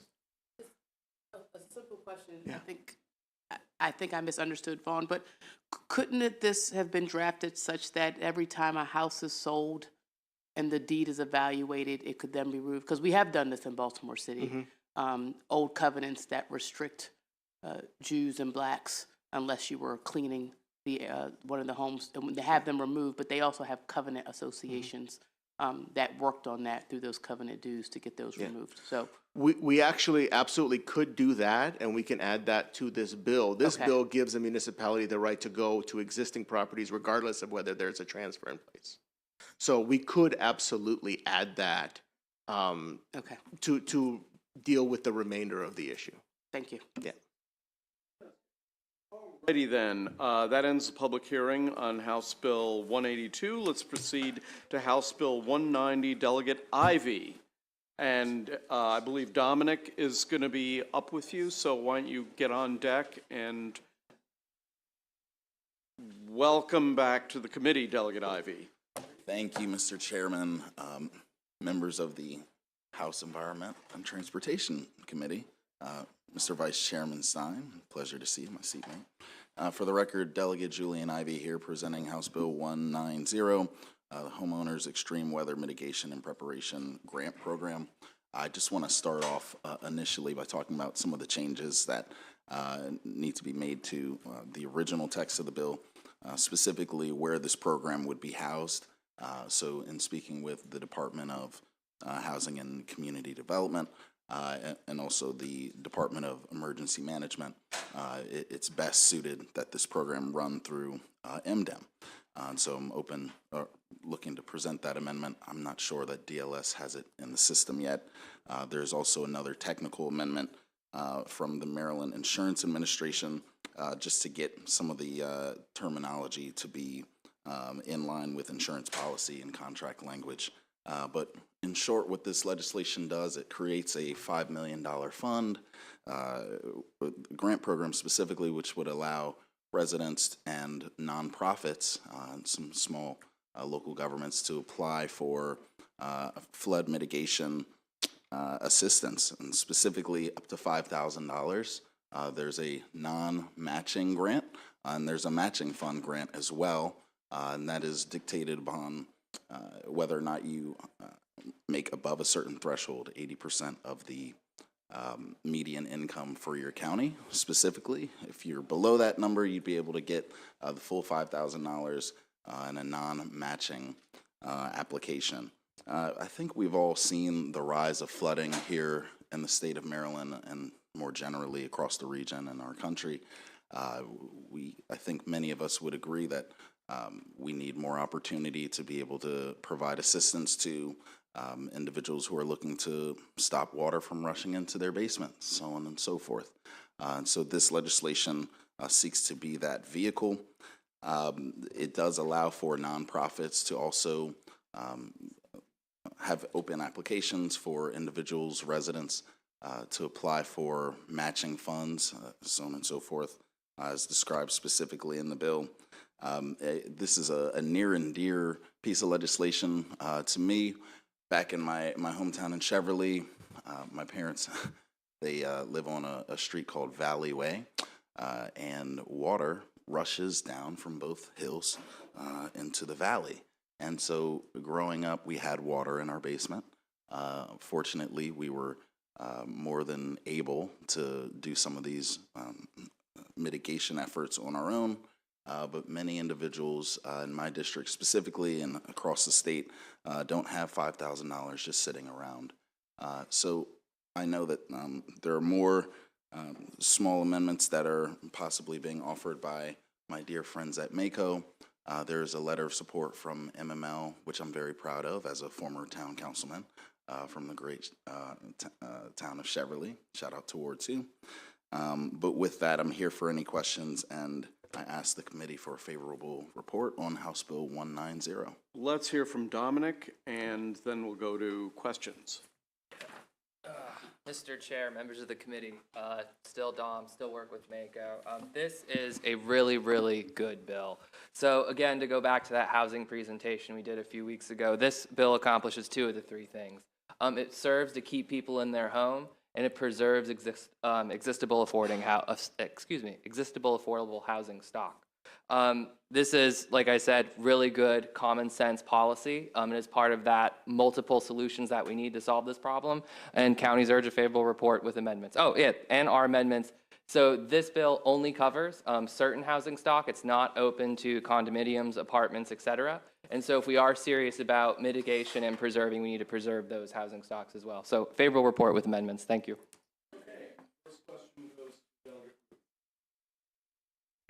Thank you, Mr. Chair. And this is a great bill and really an important issue, you know, as climate change obviously is, we're going to see more and more of this. I just wanted to refer to the letter from the Department of Housing and Community Development where they, I believe they said they think it would be a better fit with the Department of Emergency Management, and you don't have an issue with where it's located, is that? No, and I think I spoke to that. That is certainly a favorable amendment. It's something that, and God bless DLS. I think we all know that they've been putting a lot of hours in. We're just waiting on that from them. Thank you. No, thank you. Thank you, Mr. Chair, and thank you, Delegate Ivy, for bringing this bill. I agree with Delegate Ruth. This is a really good bill, very important for us to be doing this. My question is, there are some requirements for homeowners insurance in the bill to receive the grant, and my question is, would that include requiring like the flood rider that's in homeowners, or just a blanket like regular homeowners policy? Right, that's how it was drafted and the intent of the legislation as well. Yeah. Okay, so I thank was you. looking to defer to DLS. Thank you. No problem. Thank you, Mr. Chair, and it's nice to see you again, Delegate Ivy. Thank you for bringing this bill. I agree with my colleagues that the intent of this legislation is really laudable and will help a lot of people. my questions are more to clear up my lack of understanding of the issue. So clarifying questions. And to follow up on Delegate Foley's question about insurance, does it matter in this legislation whether or not you purchase a home knowing it's in a floodplain? I've got a couple of questions, if that's okay. In this legislation, it does not speak to that. Okay, so so there are federal flood insurance programs, and I guess I want to dig a little deeper into why we would not also require that for people, not everyone, but for those who know they're buying in a floodplain. Has that been considered in order to get the matching grants here? We're certainly looking to get all the resources that we can to these individuals, but also not looking to box out individuals from this grant program due to them living in a floodplain. Okay, so if you have homeowners insurance, and again, I'm just trying to understand, this is all new to me, and you don't have a rider for flooding, right, then they pay nothing if you flood, even if you're not in a floodplain, or is that only if you are in a floodplain? Do you know the answer? The maximum grant that you can get from this specific I'm program. sorry, I meant the insurance companies. I'm not sure. Oh, We'd okay. have to look into that. Okay, and then where does FEMA become involved in this if there's flooding? So this legislation speaks specifically towards extreme weather events that have taken place. There's no marker that says what is extreme. It just says that if you've had flooding in your home, that you can apply for this specific program, which would be housed in MDEM. They would set up the regulations on some of the rules regarding who specifically could get access to this grant specifically. Thank you. I appreciate it, and I appreciate your patience as well. I was just trying to figure out if there are other entities that might also be providing assistance, especially when we're talking about whether the funding is enough here. Thank you. No, thank you, and pleasure to see you away from Ways and Means now. He did not mean to imply that he was happy you were off of Ways and Means. We both are no longer there. Yeah. Yeah. Oh, they're colleagues. They're past colleagues. There we go. Thank you, Mr. Chair. And thank you, Delegate Guyton. You asked the right question because it was a question I was going to also ask because this is an issue in my district, and I thank you for this. Yeah. The issue is that insurance doesn't cover it. And so I am wondering through this process, would there be some amenities to assist those in actually getting that insurance? Because regular insurance actually does not cover a lot of the damage that happens. And I only know this because a particular street in my district has flooded for probably 60 years. And insurance only covers that which comes with the house. So if you have a finished basement and the HVAC is in the basement, they'll cover the HVAC, but your furniture, your pictures, everything else is gone. So I'm wondering, would you be amenable of us potentially adding something for folks to get that additional insurance? Because it would be an additional offset to get the monies to do it. I would certainly support the amendment. Okay, thank you, sir. Thank you, Mr. Chair. And I want to also thank you for this as well. And I also want to acknowledge Dominic because I know that he comes from 44, Pennsylvania, which is on the Susquehanna River. Amen. And has been subject to a lot of flooding over the years. And I know that the federal flood insurance was created by Congressman from up there, Dan Flood. And my question is about if you've done the research, either at MACO or you, Delegate, that possibly using this money to help pay premiums so that people can access the federal flood insurance. I think it's a variation of what Delegate Boyce is asking. I'm certainly not going to oppose an amendment like one you're describing, but it's not in the bill as drafted. Okay, does MACO have any? We don't have any research on that, but we would not be. That would not change our position. We'll look into it further. Thank you. Thank you. So this is, I haven't looked at the fiscal notes, $5 million fiscal note. Yeah, this is a small little $5 million. So.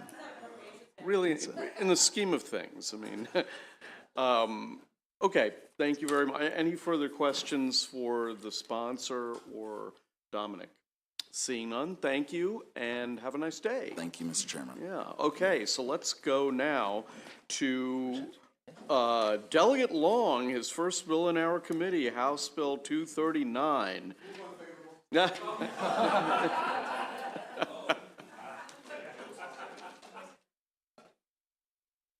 Okay, try to go a little easy on our brother here. Please. Or not, whatever. Thank you, Mr. Chair and fellow members of the committee. For the record, my name is Delegate Jeffrey E. Long, Jr. Today I'm asking for your support on HB 239, which seeks to establish the Accessory Dwelling Unit Promotion and Policy Task Force. I do want to lift up the fact that this is a task force. The need for this bill is more pressing now than ever. Our state is facing, as we've already heard several times throughout the day, a severe housing crisis. It's affecting our families, communities, and our economy. So ADUs, accessory dwelling units, have the potential to provide much-needed affordable housing options for a variety of populations, including low-income families, seniors, and young adults. However, existing laws and policies throughout the state that are associated with the development of ADUs can oftentimes be very confusing and inconsistent. Certain jurisdictions allow them, others don't. And it makes it difficult for homeowners to navigate the process and for communities to see the benefit of such ADUs. The Accessory Dwelling Unit Promotion and Policy Task Force will bring together experts in housing, planning, and local government to study state and local efforts to promote the creation of ADUs and review existing laws and policies. This will allow the task force to identify best practices, address barriers to development, and provide recommendations to the General Assembly on how we can best support the creation of ADUs in a manner that is consistent and fair to all. This bill is not just also about creating more housing, but about creating better communities. And I believe personally that ADUs can be, provide a flexible and affordable housing option for families while preserving single-family neighborhoods and increasing the density of our communities. Again, the housing crisis in Maryland is a very complex problem that requires multifaceted solutions. I've often heard the question, why ADUs, why not others, why other means to address this problem? It's like having peanut butter and jelly without the peanut butter. I believe it's a part of the solution, not the only solution, but a very much needed part of the solution. And so again, I'm urging your favorable support of HB 239. And if I also may also add, I do know that there is a letter of opposition from the county council in Prince George's County. I wish they would have sent a letter explaining their position. I do realize that that has been a pretty close vote, and there are members of the county council that are going to send support letters individually. I also want to lift up to the fact as well, too, that the Municipal League in Prince George's County are in support of this bill to create the task force to study this issue as well. Thank you. Any questions for the sponsor of the bill?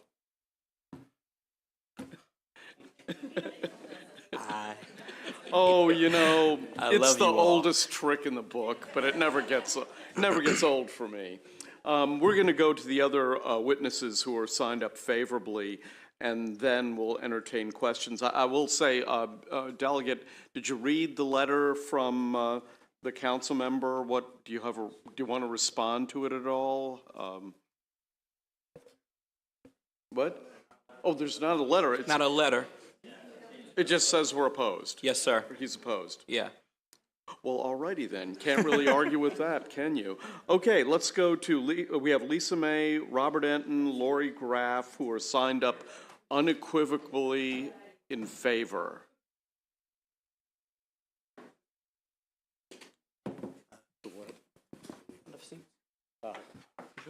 Okay, who'd like to go first? I'll go ahead. Okay, go ahead, Lisa. Thank you, Mr. Chairman, Mr. Vice Chair, members of the committee. Again, Lisa May with Maryland Realtors, speaking in favor of the bill. Accessory dwelling units have been one of our top priorities the last 2 sessions, and that is because, as we mentioned previously, we have a housing shortage of 120,000 units and growing. ADUs present an opportunity for us to essentially get back anywhere from 20 to 40,000 of those needed housing units. We can do it quickly, efficiently, and affordably. These units can serve the very people that our just released State of Housing Survey show need units the most. Low-income workers, young professionals, seniors, those with disabilities. Increasingly, though, our housing struggles are also among the middle class. Over 60% of Maryland residents say that there is not enough housing for those of moderate incomes. ADUs can provide the missing middle housing options in every part of the state. Now, we may wish, from the Realtor's standpoint, that this was the full implementation bill that you all considered last year instead of a 2-year study. But it's so imperative that we take every opportunity that we have to begin addressing our housing needs and our housing shortage. We can't keep doing the same thing and hope for different results. So with that, I urge your strong, strong support for this bill. Thank you. I'll go next, if you will, Mr. Chairman. Members of the committee, Robert Etten on behalf of the Maryland Building Industry Association. And as the chairman noted, I've signed up favorable with no amendments. Could be a first. You have the written testimony, and Lori Graff, who is the CEO of the Building Industry Association, is here. You know, we think this is an important bill. And clearly, Chairman, I've heard you express this. You expressed it in the bill hearing just last week about the lack of affordable housing throughout many communities. There's lack of rental housing, right? And you know, we think it's important. We think this is a great idea. I think you've got a good list of people to come in and look at it, and we look forward to participating. I would also say, well, I'm not signed up for the Maryland Bankers Association. I think just sitting here and listening to the testimony, looking at the witnesses, I think it might not be a bad idea to amend the bill to include someone designated by the Bankers Association, because you can't have housing without financing. And I think that that would be a good amendment to have. So with that, we are in full support of the bill. Good afternoon, Mr. Chair, members of the committee. He did have an amendment at the end. I don't know if you guys noticed that, but good to see everybody today. I'm not going to go into great detail. We've already heard from Ms. May and Mr. Etten. We think this is one piece of the puzzle. There's a lot of different pieces of getting our housing shortage fixed. You heard from a different bill earlier today, and you'll hear many, many more bills as we go through about trying to address this issue. There's a lot of different pieces of it. This doesn't open the floodgates by any means, but it is a piece of the puzzle. It's a really important piece that we need to address, and this is one step in the right direction, so we would urge a favorable report. Thank you. Okay, let's go to questions. Thank you, Mr. Chair. This is a very interesting bill, Delegate Long. Thank you for bringing it. Quick question. You mentioned about looking at, this hodgepodge of different rules we have across the state. Could you tell the committee which jurisdictions have legalized ADUs today? Certainly. So I know that in Calvert County, they're called apartment dwelling units. They're allowed in Calvert County. When you look at areas such as Caroline County, they're narrowed down depending upon how many square feet they are. That is really the entire scope throughout the entire state. Prince George's County, of course, currently does not allow them. Montgomery County does presently. Hartford County is limited to the principal dwelling unit, and then certain jurisdictions as well, too. They have to be owner occupied. So again, really it's a myriad of responses from county to county. An owner occupied would be like the classic mother-in-law cottage sort of thing, right? Correct. Okay, right. All right, thank you very much. Thank you. Okay, next goes to Delegate Ross. Thank you, Mr. Chairman, and thank you for bringing this bill that I think is going to look at an important piece of the puzzle. So I really think that's very important. I'm wondering, I'm just looking at this, and I know the intent in this is to really look at how affordable housing plays in with this. And I had concerns about the bill before, but this is a study, and I'm just wondering if you would consider, and I know I give you the heads up on this, that doesn't mean you need to have an answer now, but adding 1 to 2 people who are experts, who are knowledgeable about building affordable housing, and or people who work with folks who are in need of affordable housing. So I'm just wondering if that's something that you would be open to a discussion on. Thank you, Delegate. Yes, I'm definitely open to a discussion on that. And I do believe that this task force as it currently stands does a good job in trying to help promote the affordable aspect. I mean, when you look at ADUs, you already have the land costs in account because you don't have to worry about land costs for construction.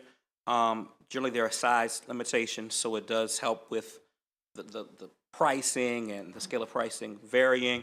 And then generally, I mean, it's for your family members and caregivers and the like. So, I mean, I'm definitely open to discussion on that as well, too, though. Wonderful. And in addition to that, the other thing I mentioned before was whether in what's being studied, you would consider looking at how to keep those units affordable. Right. Just as I aforementioned, I do think that because you already have land factored in, you don't have construction costs for land or acquisition of land, et cetera, and that generally, therefore, your caregivers or a family member, for example, my grandparents, they have ADU in Calvert on their property, so that is you know, I believe what keeps it affordable in that respect. And so you're anticipating those being part of the requirements? Yes. Okay. And then, so I just hope you would consider putting them actually in the bill, because I think those are good requirements. And then I'm wondering if you're distinguishing between, I'm sorry, I didn't give you a heads up about this question, but between ADUs that are within the existing home, so they're like a basement apartment, that kind of thing, or ones that are separate. Are you anticipating a discussion of those as separate things? Because I know, for example, in Howard County, you can have an ADU within an existing unit. You just can't build an exterior unit, if that makes sense. I can definitely get back with you for a more detailed answer. All right, thank you. Thank you.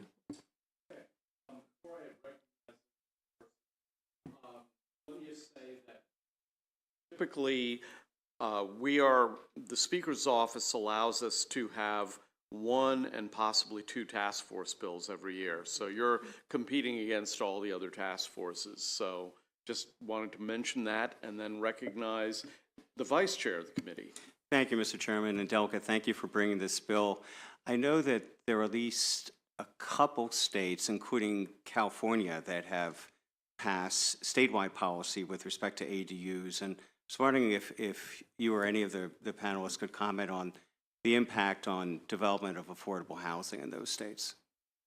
Yes, sir. I just so you know, I believe that California, Rhode Island, Vermont, Oregon, and Minnesota presently allow ADUs, and I believe, especially California, as you look at California specifically, that the impact has greatly affected the lack of housing in California. I'll let the panel speak to the others. I'll just jump in, Mr. Vice Chair. So yes, those states, now California had a very, very high adoption rate because they had an incredibly liberalized ADU ordinance where you could add up to 4 units per parcel.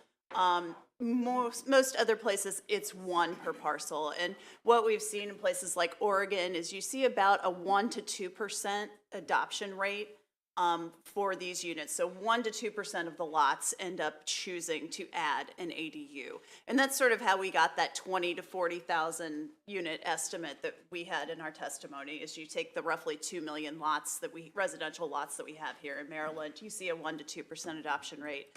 And that's where we could come up with the 20 to 40,000 unit estimate if this were implemented.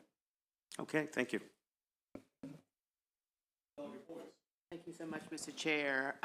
Delegate Long, thank you for bringing this task force bill. To Delegate Terrazas's point, there were a lot of questions last year, so I think this sounds pretty fitting. Can you speak to MACO and MML's desired amendments? Yes. First, I'm very thankful for the collaboration with MACO and MML. And again, I appreciate their willingness to be good partners in good faith. Absolutely. And so I appreciate them drafting the amendments and look forward to looking at them further in subcommittee, et cetera. But again, I appreciate and don't mind looking at them further. Okay, so you haven't seen? I have seen them, yeah. Yeah. Okay, you don't want to, for the as far as application being, of the as body? they're being less prescriptive and. Yes. Yeah, I mean, I'm open to the amendments, yes. You are? Yes. Thank you, sir. Thank you, Mr. Chair. Delegate Long, over here, sir. Once I saw you were on the agenda, I had to prepare for you. I did my homework like you would wanted me to. So just have one quick question. I did look into what Baltimore County is doing right now, my home county, to see what's going on. They are moving an ADU bill along in the process here, and I spoke to a couple of my council members this weekend. And one of the things that they're struggling with is Airbnbs and things like that, right, inside of ADUs. I'm wondering if you would consider, if you would be favorable to it, of this task force also potentially looking at a way to maybe address that challenge, because that's one of the big sticking points in Baltimore County from moving a bill forward, is they're frankly just concerned that people are going to be operating, unregistered rental properties essentially in the county. So just wanted to get your thoughts on that. I'm definitely open to it. Again, this is what I believe the purpose of the task force is. We can work through all those various nuances, and so again, I'm definitely open to that as well too. Okay.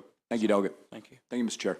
Mr. Chair, if I may. Yes. Just I want to jump in. Yes, so I definitely have had conversations with MACO, to Delegate Boyce's point, and MACO MML. So again, I'm good and open with all they're doing. So. Okay, very good then.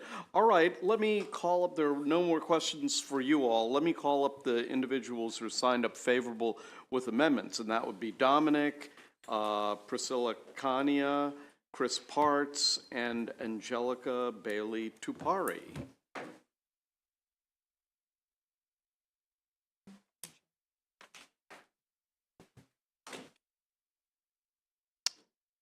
Welcome. Who'd like to go first? Oh, did you guys push the buttons? I didn't touch anything, Mr. Chair. Okay. I would never. All right. I'm innocent, I promise. Angelica Bailey Tupari with the Maryland Municipal League. Lovely to see you all again. I think it's been a week. Seems both shorter and longer. So MML is favorable with amendments to this bill. We very much appreciate Delegate Long's cooperation and communication with us on this. We look forward to continuing to collaborate. Our two amendments are fairly straightforward in our opinion. One would add an extra member from both MML and MACO to the task force. The other would make this more of a task force, in our opinion, to put it very bluntly. I'm happy to answer any questions about that. I won't take up too much of your time. Thank you. Yeah, Dominic Butchko, Maryland Association of Counties. MACO is support of this legislation with amendments. I think we heard that, ADUs are one tool in the toolbox for solving the housing crisis, and it's really important that we sharpen that tool. But the way this task force is currently prescribed is different than what we normally see.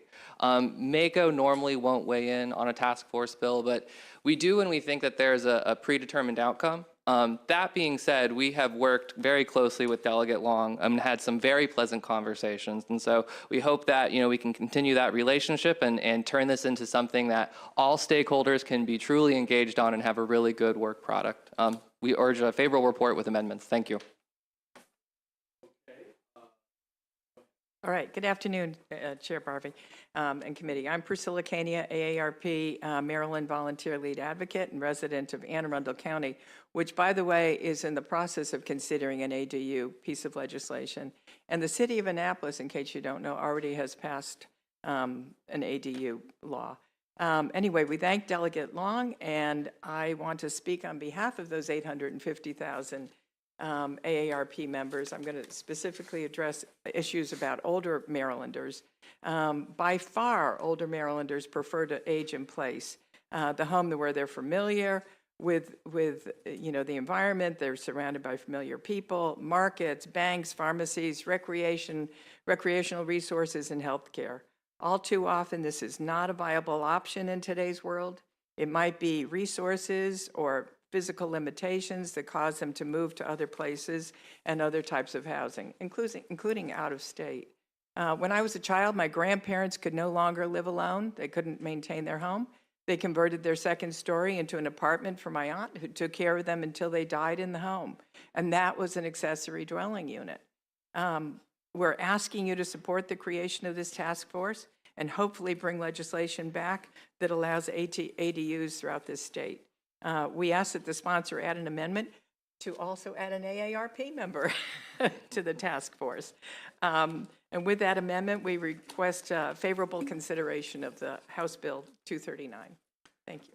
We're going to need the Navy Stadium for the meeting. Is Chris Parts with, I don't see, oh. I can be Chris Parts today. Sure, why don't you be Chris Parts? I'm actually Deborah Bilo. I'm representing the American Institute of Architects. Yeah, ordinarily I wouldn't allow that, but because my late father was an architect, I'll let you slide. Thank you, thank you. Well, I won't go into all of the reasons why we support ADUs. We, as the American Institute of Architects, we are a membership of about 2,000 people in Maryland, and we are here to grow the task force. And what we'd like to introduce is a friendly amendment of including an architect. Of course. Thank you, Mr. Chair.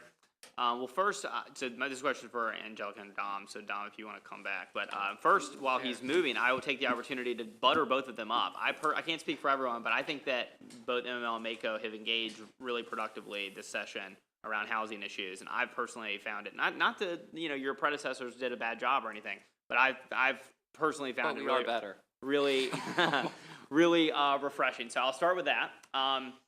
My question, though, you piqued my interest with the idea that the task force is looking for a particular result. And I'm looking at the language, and I find it extremely boring and blasé. So I was wondering what the offending sentence is, because I'm reading it, it's like literally like, okay, the task force shall study state and local government efforts, review existing laws, and make legislative and policy recommendations, including a list of best practices for local governments in the state that promote and encourage the creation and operation of ADUs. Is that it? That we shouldn't be prescribing that their recommendations promote and encourage ADUs? I'm trying to find the part that's bad, but can you guys tell me what your amendment is, basically? Board you into a false sense of security. Tom, go ahead. Yeah. So, yeah, I think the devil is really in the details, and when you look at other task force bills, this is incredibly detailed. And so, you know the MACO party line here. Every jurisdiction is different. You have to have a fair amount of flexibility. And the prescriptive nature, I mean, if you do pull up the bill text, I think they talk about like minimum square footage and setbacks and a couple of other things. We traditionally don't see those elements in a task force. And so, our amendments, we want to have what are acceptable best practices, what's going on, what are things that local jurisdictions can adopt, and what are things that are going to be more nuanced and that we can tweak everywhere. For this, our read, and we've heard this from our experts, is that this is really a recipe on how to preempt. And we have a report now, and this is everything you have to do to take away local jurisdiction autonomy and have ADUs everywhere, which the way the Maryland system is currently constructed really isn't how things work. Do you want to follow up? That was fantastic. I like the recipe comment. I feel exactly the same way, so does MML. Our amendments also include a study on infrastructure. As you've heard in our housing briefing, that's a really, really big piece of ADUs and affordable housing and what local governments are able to provide. We don't know what we don't know until we start actually doing the research. And the task force, as drafted, just doesn't get into the best practices and the details that we think we really need in order to make ADUs a flexible and usable tool for the local governments that are able to implement them. Yeah, and if I can just follow up too, because there was a question about Baltimore County and turning these ADUs into unregistered rental units. That is actually also addressed in the MACO amendments, MML amendments. Let's actually look at that exact issue and where does private equity come in and how is this Airbnbs and everything else. Cool. Yeah, I do think that was a good point by Delegate Naraki. Okay, well, thank you very much. I guess I'll be rooting for this bill in the race of the task forces. Isn't that so?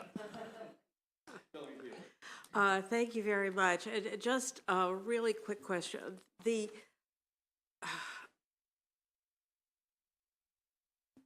whole issue of these ADUs, really, my question is, for MACO and MML, if you have any clue as to how many of these already exist under the table, under the radar, because I'm aware of lots of them, just without even looking at them, just walking up and down a street and seeing who's got a separate entrance to their basement or some other thing. Well, that is a fantastic question, and I can tell you we don't even know how many we have that were properly permitted.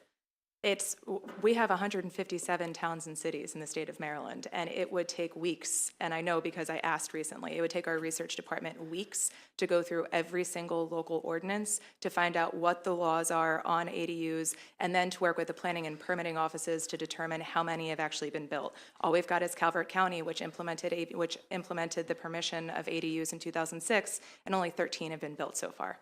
That's to date. that's it. That's just Calvert County, and that's only 13. So that's one of the reasons that we think that our amendments for this task force could be so instrumental. We can start to get some of this information. I mean, MML is a great resource, but we can only do so much, y'all. To touch on a few parts of that, so almost every jurisdiction, I'm 90% sure every jurisdiction in some form or fashion allows for ADUs, and with some flexibility. As far as numbers on how many that are illegal, I don't think we have data on that, but we can definitely work with I think that was what you were trying to get Well, at. I'm just saying, what is really the impact of this? We're going to make possibly this task force is going to look at this whole picture globally across the whole state. You're concerned about preemption, but I mean, on a practical level, how's it going to change the neighborhoods? I mean, if there's already so much of it going on that you're not keeping track of, do you really know if you're going to need more infrastructure, for example? Yeah, so I wouldn't say that there's so much going on that we're not keeping track of. It's that every jurisdiction does it differently. So the question of, though, how many of these are being implemented, again, that ranges per jurisdiction. And our jurisdictions have a plethora of different policies. So Montgomery County, for example, has put a ton of research recently into their ADU policy, and it is incredibly flexible. They have not seen the numbers that they were anticipating seeing as far as the growth in that. And other jurisdictions as well aren't the ones that authorize it, and every jurisdiction is going through this process already of what works for us. They're not seeing the explosion that we think they are. But we do know from the numbers, so if you are going to increase density in a certain area, you do have to have the corresponding infrastructure to go along with that. And so we want to be prepared if we're zoned for, let's say, 1,000 people, and we're going to change the authorization to 10,000, that's going to have a major impact. And so the counties are the ones that are going to have to come in and respond to that, and same for municipalities where it's appropriate. If I may comment, I live in a 50-plus community, and I can tell you it is not allowed. ADUs are not allowed in my community. I know dozens of ADUs in my community, so it's exactly the same thing that you're saying. People are building them. They have them.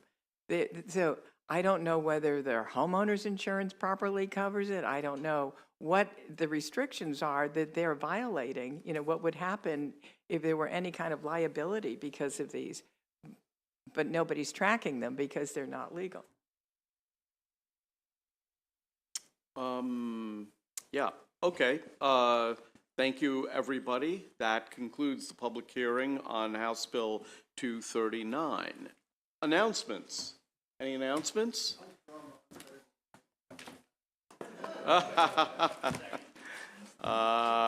Any announcements from subcommittee chairs? Any announcements from, oh yes, Doug Boyce. Thank you so much. The Natural Ag Subcommittee will meet at 4:10. 4:10. I want to give you 10 minutes to get out of your chair. See you online. Okay, Delegate Holmes. Thank you, Mr. Chair. Housing and Real Property Subcommittee will meet tomorrow, hopefully at 3 o'clock or so. So keep your ears up, but we're going to be meeting tomorrow whenever we can. Thank you, Mr. Chair. Vice Chair Stein. Thank you, Mr. Chairman. The Environment Subcommittee will also be meeting tomorrow. Just an organizational meeting. I don't know the time, but it won't be the same time as Real Property. So stay tuned. There we go. Keep your ears open. Anybody else want to say anything for the good of the order? If not, we're adjourned.